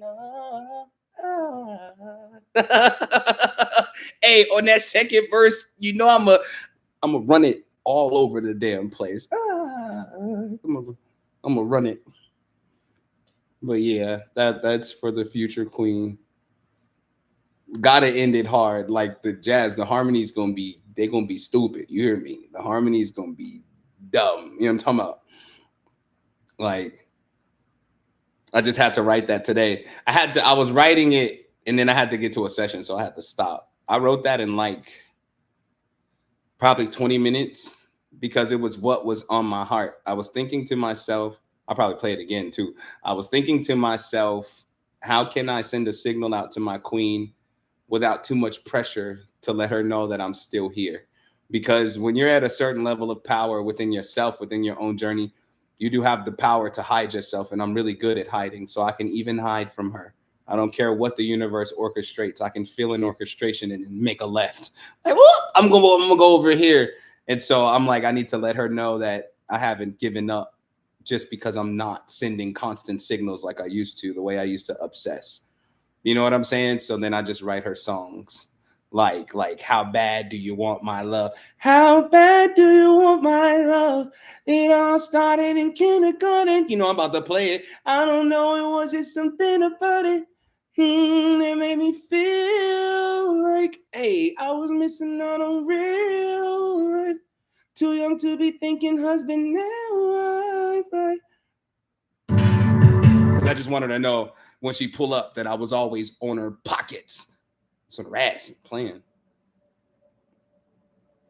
You already know what it is, Jazz. Got to send them signals.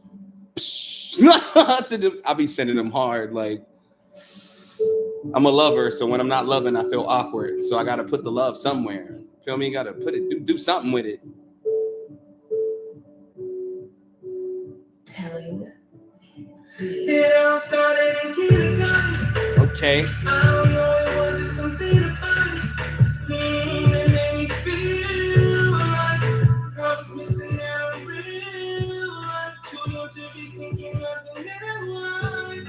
I was skipping coloring time, fuck the coloring book, cause I had love on my mind. I was in love the whole time, she wasn't physically mine. Crazy, but I felt her inside and thought I was losing my shit. But I just knew you were real. I don't need no evidence, cause baby, that shit's around and out and out. I have to have you here. I swear that I'm losing it, you're for a woman that I've never met. But what you can bet is this woman I would never let. I'll never let her go, let her go, let her go. When it rains on you, girl, it falls on us. Whatever you've been through must have been so tough. Who you are and what you had wasn't really us. You know I'm sorry that you chose the wrong ones. I know it's been crazy and it's been hella tough. I hope you're chasing me, baby, just like I'm chasing us. Cause I'm chasing us. How bad do you want my love? How bad do you want my love? Do you want my love? Cause I want your love and I need to love you every second and minute when I'm thinking about you. Yeah. I've been coasting dimensions, out my body on mission, breaking codes to existence. Just looking for you, yes, I'm a god on this mission. Fuck your ex, he just missed it. Yes, my nigga, I is the one that she looking for. But I built an altar for you, girl. Woo! I built these for you, girl. I can feel it when you cry. Somebody gotta die. Big monkey with mine. Talk your shit soon. And I can take another thing without you. I'm headed straight to you. Straight to you. Slide. Straight to you. That was my country note. Straight. That's my country note. Y'all didn't even pick it up. Yeah, that's how bad do you want my love? Like, none of them are finished because I know it's gonna sound cheesy. Okay, y'all, I know, but I guess I'm very cheesy. I'm a lover, but like, how do I say this? The reason that none of her songs are finished is because she's like the missing note. You understand? She's like the missing note. That's why none of the songs are finished. Just saying. I'm just saying.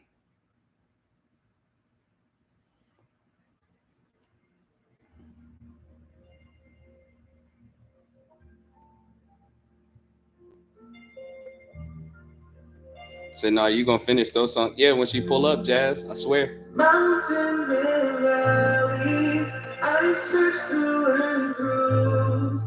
I've reached through dimensions just to pull you through. Exactly, Jazz. What else could I do but hope to find you? The fact that you're here now means I'm telling the truth. I've been hoping to hold you till light breaks the sky. There was many nights I would just sit and cry. I know you're asking me how, because I missed you. I know it sounds crazy, but it's always been you. Since before the beginning, we sat next to God. I leaned in and kissed you. It created the skies. I swear that it's true. I came here for you to find my forever and infinity too.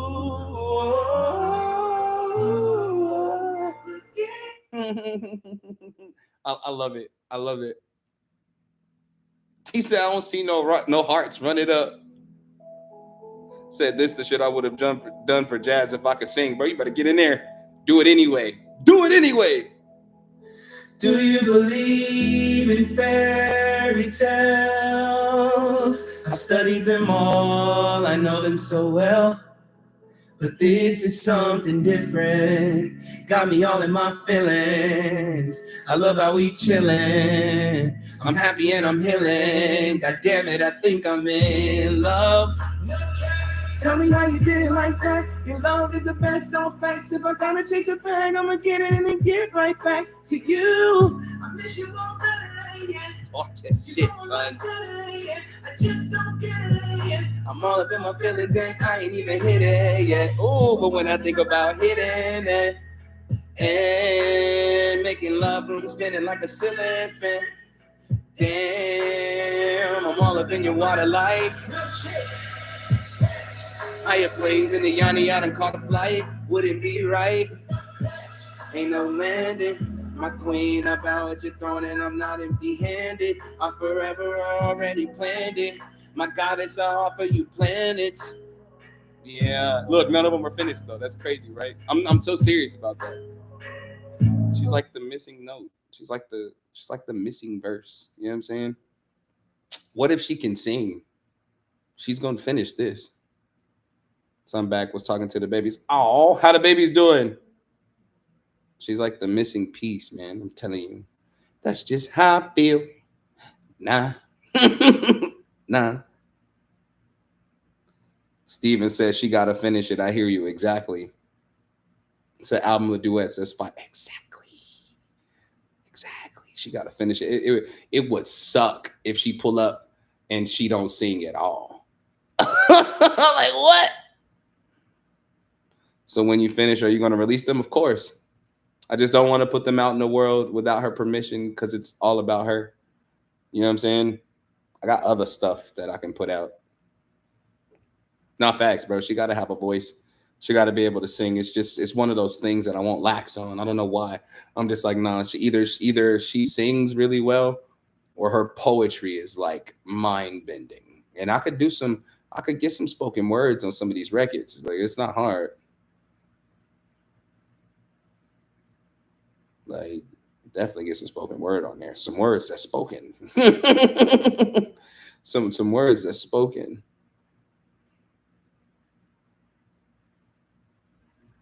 Facts. Miguel, oh non-singing self, really probably be over there singing for real.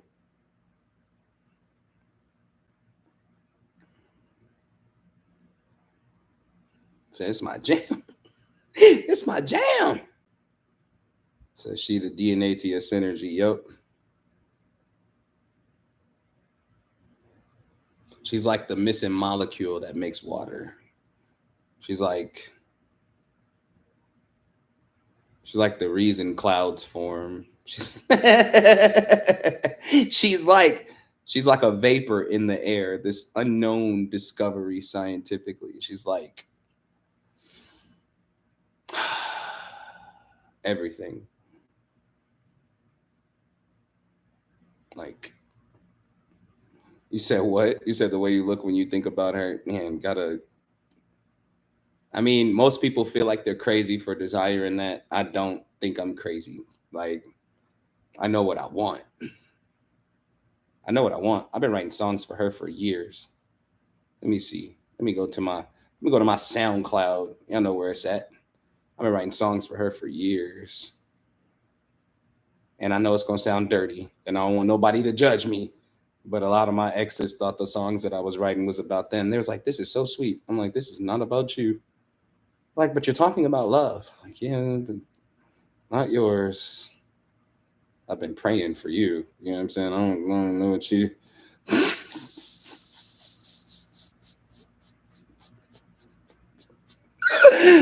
I've been praying for you, for real.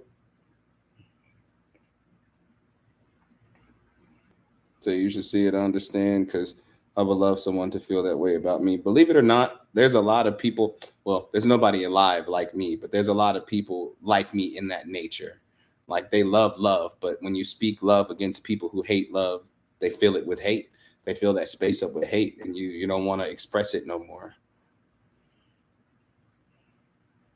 Facts, like you that now love, not that lifetime love. I'm telling you, I'll take you through a couple of these songs. All the songs that are for her. No matter how sloppy they sound, I don't care. I don't like my voice to sound perfect on the audio either. Like my voice is kind of raunchy, and I like that.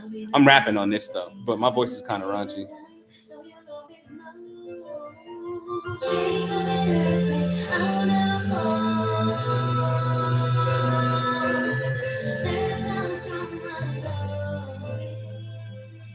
I sampled this. You're perfect and I mean it. A life that I thought meant nothing, you gave it meaning. They say everything has its own season. Well, the rain is gone and I see rainbows on my ceiling. I think I found my pot of gold. I'm rich forever. From here I mean it. It can only get better. People might say it's not right, but whatever. They just mad cause we found our 4 letters. You know, LOVE. Dudes wish they could be me. Bitches hating too. I chalk it up to HATE. I mean, what's better than finding your soulmate? You know they want what we got. Just let them hoes hate. Cause I got heaven in my face. You know how long ago this was? I've been on the hunt for a minute now. I learned to stop hunting and allow though, but it don't mean I'm gonna shut up about it. Me? Shut up?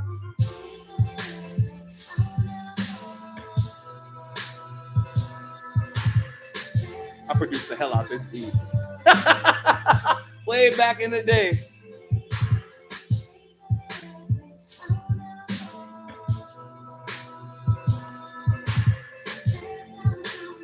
And then Heaven.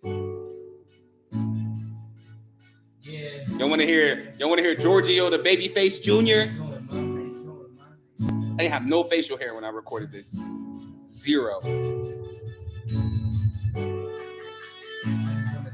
It's called Heaven. You hear how young I sound? It's the only way I know.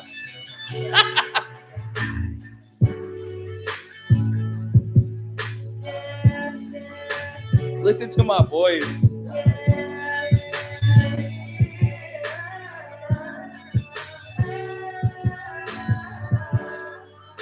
Because I always used to feel her and see her in my dreams. That's where a lot of this stuff came from. Hey, don't miss tomorrow, because tomorrow's survival mode. That's going to be fun.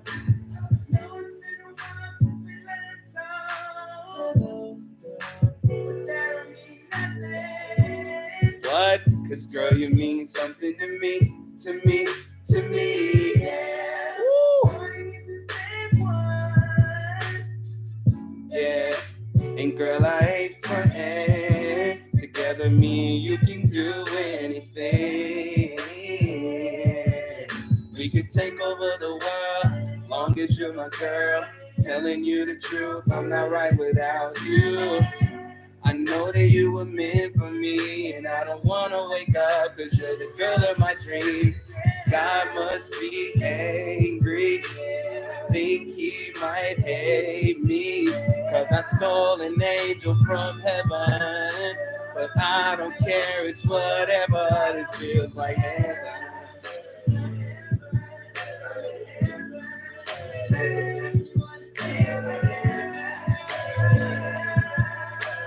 Back in the days, Jazz, back in them days.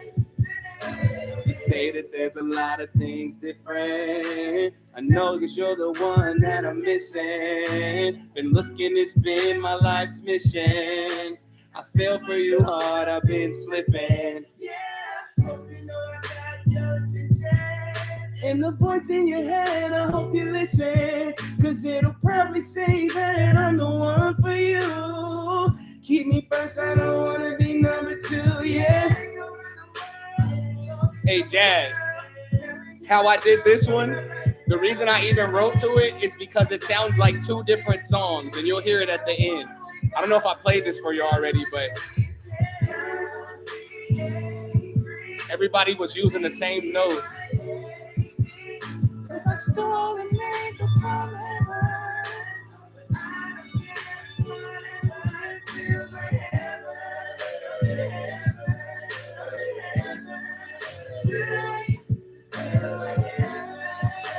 Watch, here go the two songs that they sampled the music from. Here go one.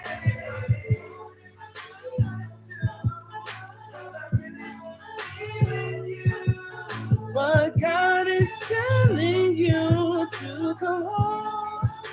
And Monica.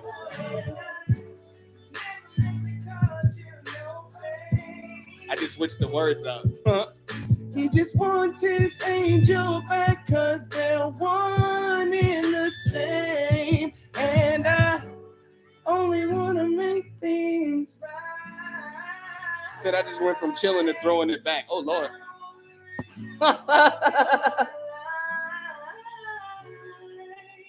Said, oh, Lord. Oh, Lord. Oh, Lord. Oh, Lord. No, it's all good. You good. What else do I have? Skyscraper is about her. I got one called I Love Your Job. It's about grown folk sex. I'm not going to play that. But, I said, butter rum.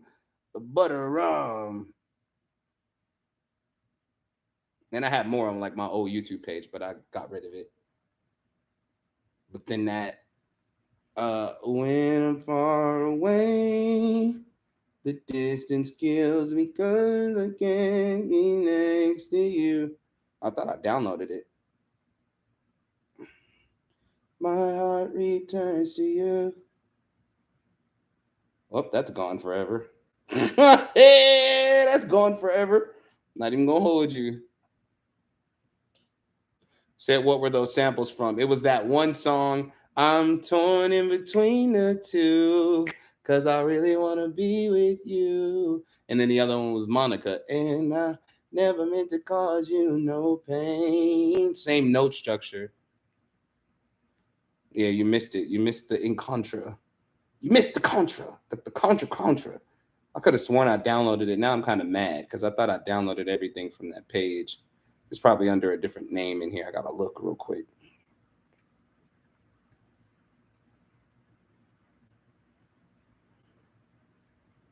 Yeah, it's the same notes. Like, and I noticed that when I was in the studio, so I couldn't just let it slide. I was like, nah, I gotta pay homage to these songs because I always thought every song I wrote was a hit. That's how you're supposed to think about your music. And so I was like, I was like, what if this gets popular or something like that? And then they go, you stole my music. Like, no, I'm gonna pay you homage right now because I recognize the two songs.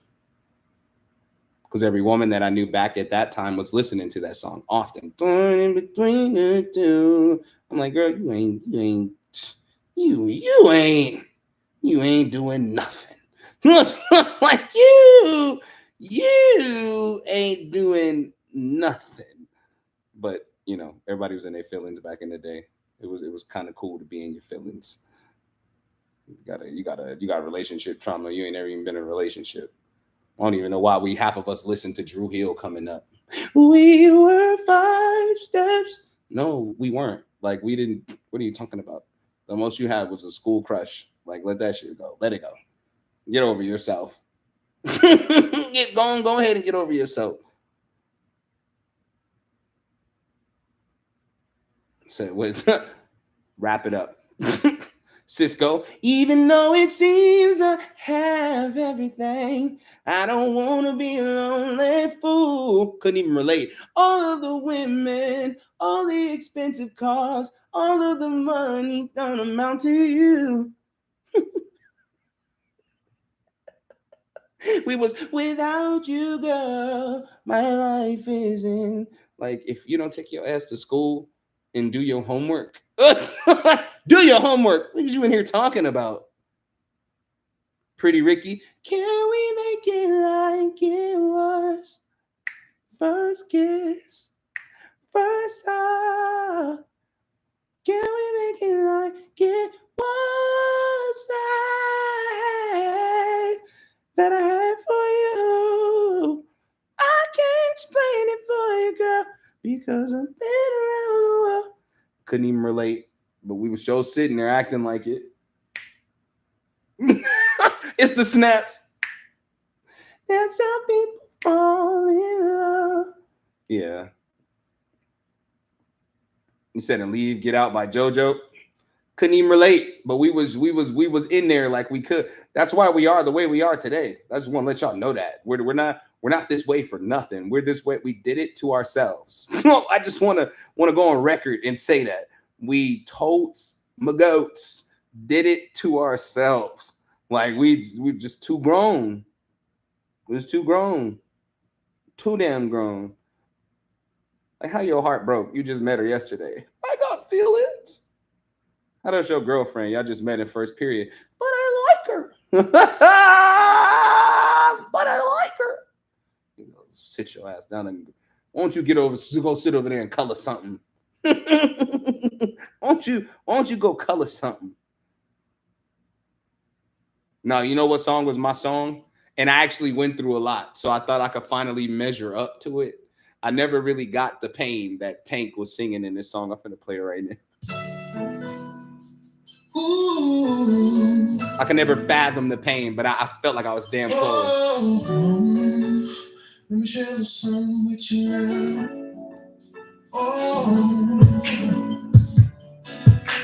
Baby girl, tell me how the hell am I supposed to trust you now? I don't know how old I was when this came out, but I was young. And I'm sitting there trying to find a way to forget tomorrow. We weren't even together, but she kissed another dude and it broke my heart. Gotta blame myself because I told you to lay it on the line. Never thought you had so much to say. Never thought that I'd see the day where we'd almost crossed the line. Are you sure you told me? I'm gonna act it out. The conversation. Oh, I'm trying to take it like a man and halfway understand. Being hurt wasn't part of the plan. It was a heartbreaker. Hearing things I didn't want to hear from her. Now I'm thinking all the things I did. Especially this part. Glad I never ever had no kiss with her. This heartbreaker, cause I damn near swallowed my tongue when she said it to me. Heart started pounding like a drum when she said it to me. Thought the truth was something I could take, but it wasn't supposed to feel like a heartbreak. This shit right here.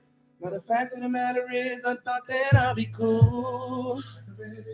Greetings, beautiful. It's taking everything in me not to put my hands on you. Gotta play myself because I told you to lay it on the line. Did y'all know Tank took classical opera singing lessons?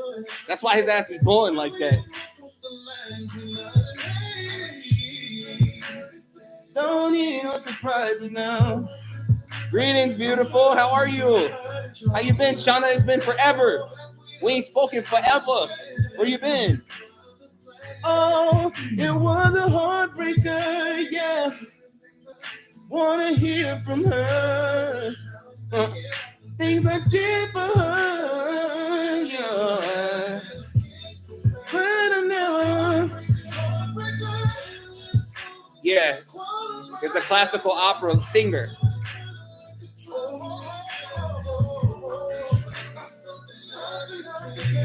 That's why when he sings, he's very like this. He's still opera. A broken heart. Then he took this song, The Lion King. Watch this shit. Oh.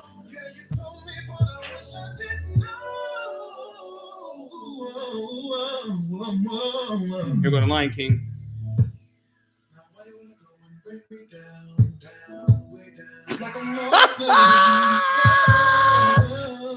Feel like I'm 6 feet under the ground. It is.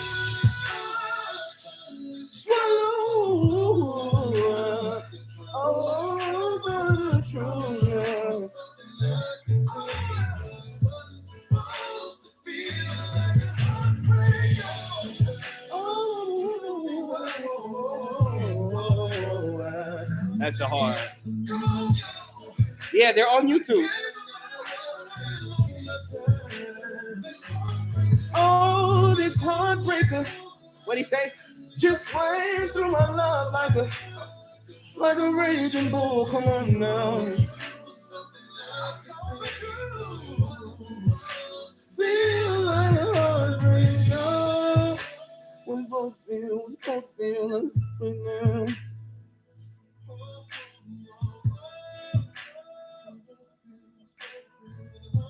Do y'all know who Brandon Hines is?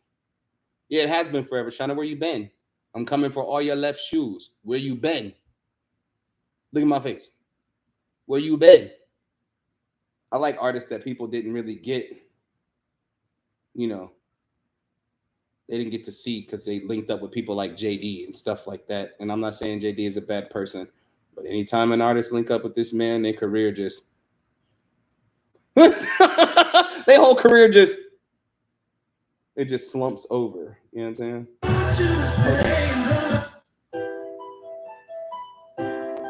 Finally, subscribe to your YouTube. Finally, welcome. JD and Jazzy Faye, both of them, I don't know, they got the career killers on them. Are you afraid to love her? You come home and sit quietly in the dark. You woke up in bed with another. You don't do right, and you constantly play with her heart. Any men in here not treating their women right, just listen. And pleases herself at night. Why can't you see she's yearning for your attention, but you rather make her cry? Oh, before she cries all her tears, then you will be all alone. Cause when a girl cries, Said you're gonna bother me later? All right, Chad. maybe she wants you out of her life, or maybe she hides what she feels inside. It hurts so bad she felt like she could die. But when a girl cries, you must decide. Maybe she wants you. I'm prepping for this stuff this weekend and next week. I can't wait to see you perform. Are you really treating her right? When a girl cries, ooh. He talking though. Listen, fellas. Are you afraid of what love? They don't mean nothing, no. She's missing your love and affection. That's all the time. That's all oh, nigga, what you be thinking? Hold you down. Make it last. These are major mistakes you're making. But you're gonna let her pass before she cries out. My voice gone, I'm not gonna do it. Then you will be all alone. That's when a girl cries. Thanks, Jazz. That's why I put that in your Contra. I'm telling you, embodying you wasn't easy, but it was fun. I was like, oh, I'm gonna transmute the hell out of this. I was like, I'm gonna get this about her. I'm gonna get it about you. Maybe she wants you to stay in her life. Come on, Brandon, sing to him. ASAP, India, as soon as you can. ASAP. ASAP. I said ASP.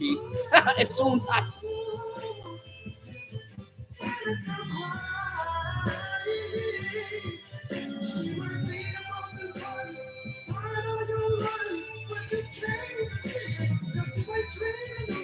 What? You can do the rage paint when you get some space too. No, that's this Brendan Hines. Or maybe she hides. She feels inside. It hurts so bad she feels like she could die. If there's a smile, maybe she wants you to stay in her life. Brandon Hines was known for this song. This is a song he was known for. That's why I'm like, I don't know if y'all know him. I don't know if y'all know him, but this is the song he got popular for. It came out way back in the day. You remember when Pretty Willie came out? Let me download some Pretty Willie.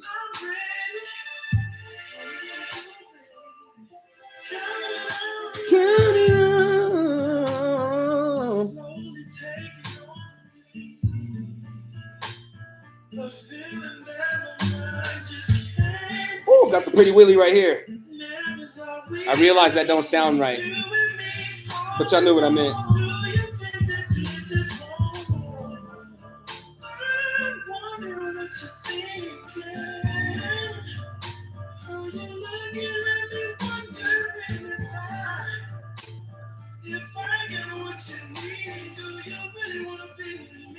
Just close your eyes, put your heart on mine.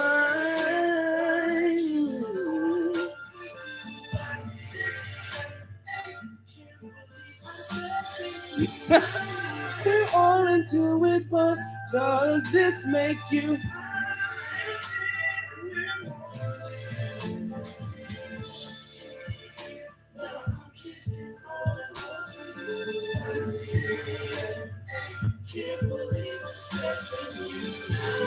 We're all into it, but does this make you? I'll do the I thing again. You kiss me like you love me. Does this mean you've always wanted me? I'll kiss it till it's wet. Is it wrong for me to want you all to myself? Tell me it's mine, babe. I used to sing this song on the phone. Brandon Hines. Yeah.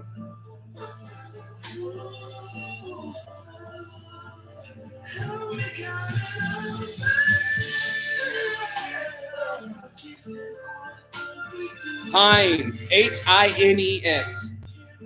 Brandon Hines.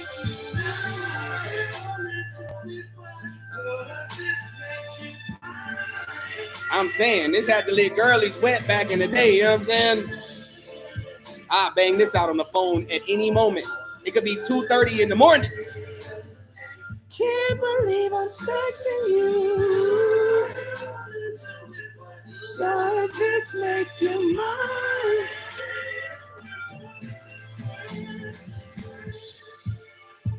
As you slowly pull the covers over me, rub my hair, my face between your knees. Kiss me slowly, hold me closely, rub my body, scream your name.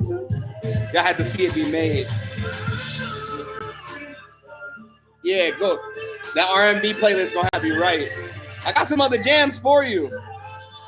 Hold on, let me see what I can find. Hold on.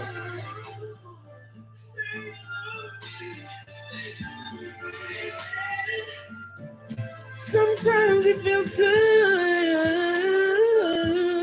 Oh my God, oh my God.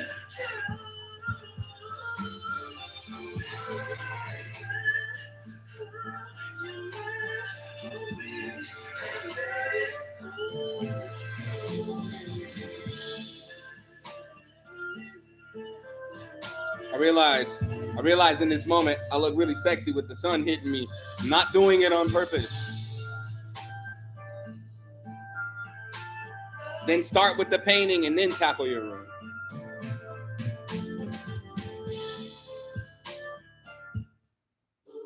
Yeah. These harmonies is crazy. Please don't go nowhere. This is day 26, by the way. That's the name of the group for those that don't know.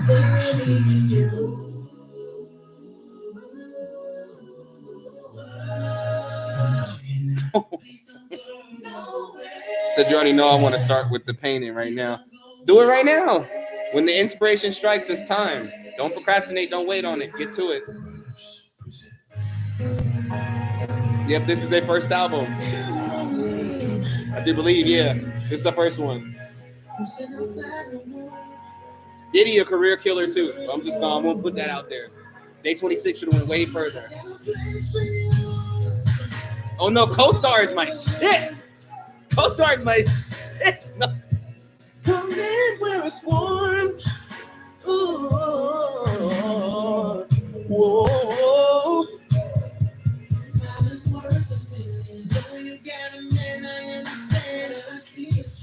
Who was your favorite Day 26 member?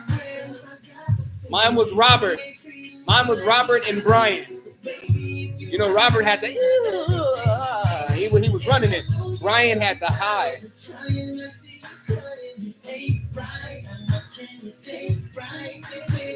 Have fun with your painting.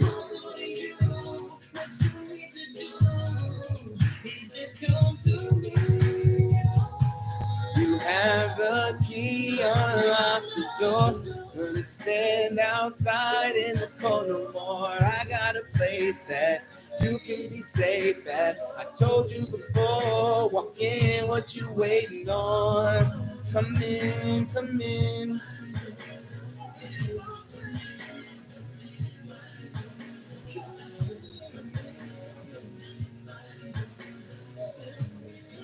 You know, if you get on YouTube and look up Making the Band Day 26 Stadium Music Studio Session, that's when you hear Brian hit that high note. Stadium Music! Like it's up there. It's Brian. I wanna be with you. Oh, since you've been gone, go hard. But it's the ad-libs when he said they call me Can't Get Right. I was like,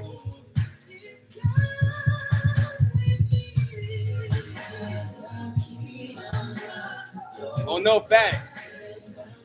Because wasn't it Brian and Willie, the one with the children? They had a lot going on. Brian was in jail before.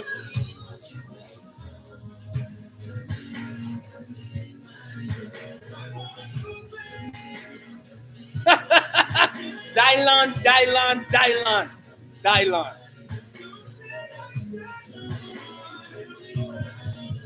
On the outside looking in. Ooh, yeah.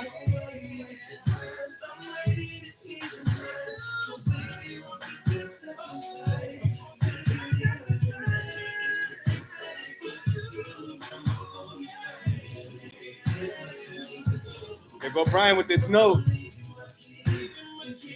Hit that shit, Brian.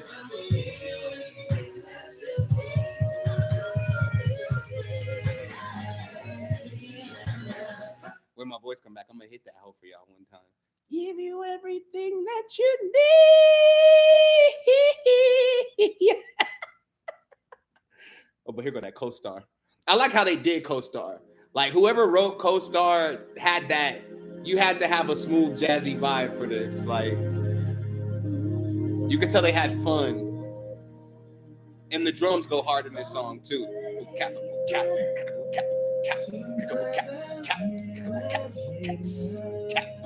That's how I see it. That's how I hear it. That's how I hear music. I'm like, okay. Your co-star.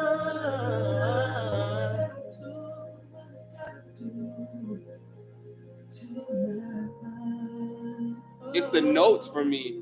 I just wanna be a part of your show.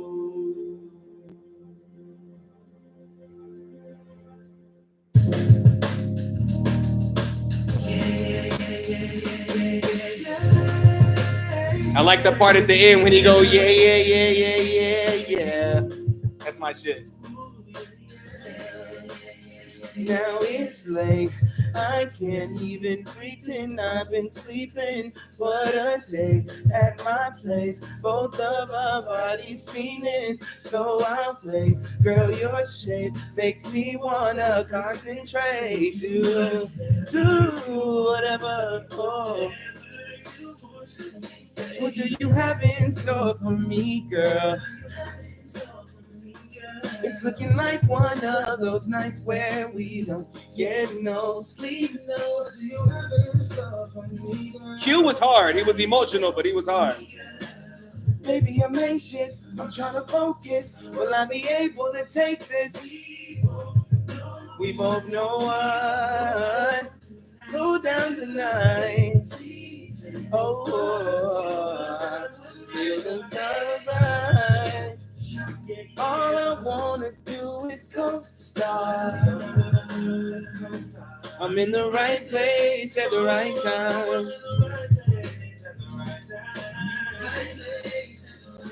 Who said you like? You said you like this view better than TikTok? What, on YouTube? It's quality. Wait till I get my webcam. It's really up.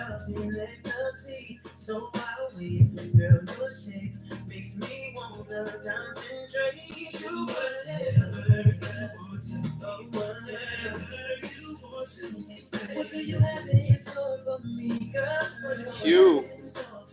That's cute.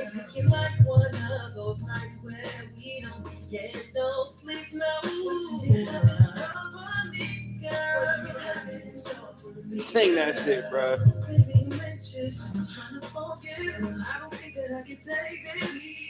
We know what's going down. Yes, we do. You've been teasing. Oh, it's your show, baby. All I wanna do is lay right next to the star. I can't wait till you get it done in here for real. Ooh, your buddy's looking to me and he's saying that I am. You don't have to worry no more, you're in my bed. Yeah, yeah, yeah, yeah, yeah, yeah. Yeah, yeah, yeah, yeah. Yeah, yeah, yeah, yeah. Yeah, yeah, yeah, yeah, no. That's the hardest shit in the world. Just that part right there too. Woo! Woo! Woo! Woo! Woo! No. But look, yeah, I gotta go, y'all. I gotta go. Time to get off so I can definitely get up and do some stretches, get some quick yoga in real quick for the blood flow one time. One blood for one time, you know what I'm saying? But I love y'all so much. I thank y'all for being a part of another beautiful day of the summer of ritual. This was day 14. Tomorrow it's day 15. We're going to be talking about survival mode tomorrow. So that means it's going to be a survival mode in Contra coming too. Got it. Bankhead bounce. Come on, it Drake. You're right. Come on, it Drake. You're right. Come on, it Drake. You're right. But yeah, tomorrow's gonna be lit. So I hope to see y'all back here tomorrow, same time, 4:00 p.m. CST. If you can't make it, it's cool. If you can't make it, please come in, show some love, invite some people. Thank you for 91,000 likes. Thank you for 1,000 shares. Everything counts during these live streams. It's how I'm building up my brand and my business. Like I said, get y'all sessions with me. Don't hesitate. No hesitation. You know what I'm saying? I'll see y'all tomorrow. Link with me if you need any services. I told y'all I'll work with you. I just need to know your budget so I can know how to work with you. So don't hesitate to send me a message wherever you can. I'm checking my email this evening or tomorrow morning. I've been going hard all day, so I'm gonna take me a little break real quick, a little recovery break, and then I'm right back at it. But I love y'all 360. Everybody have a wonderful rest of your evening. Be safe, be purpose-filled, and have some courage. Yeah. Yeah, that's how you do that. That's how you end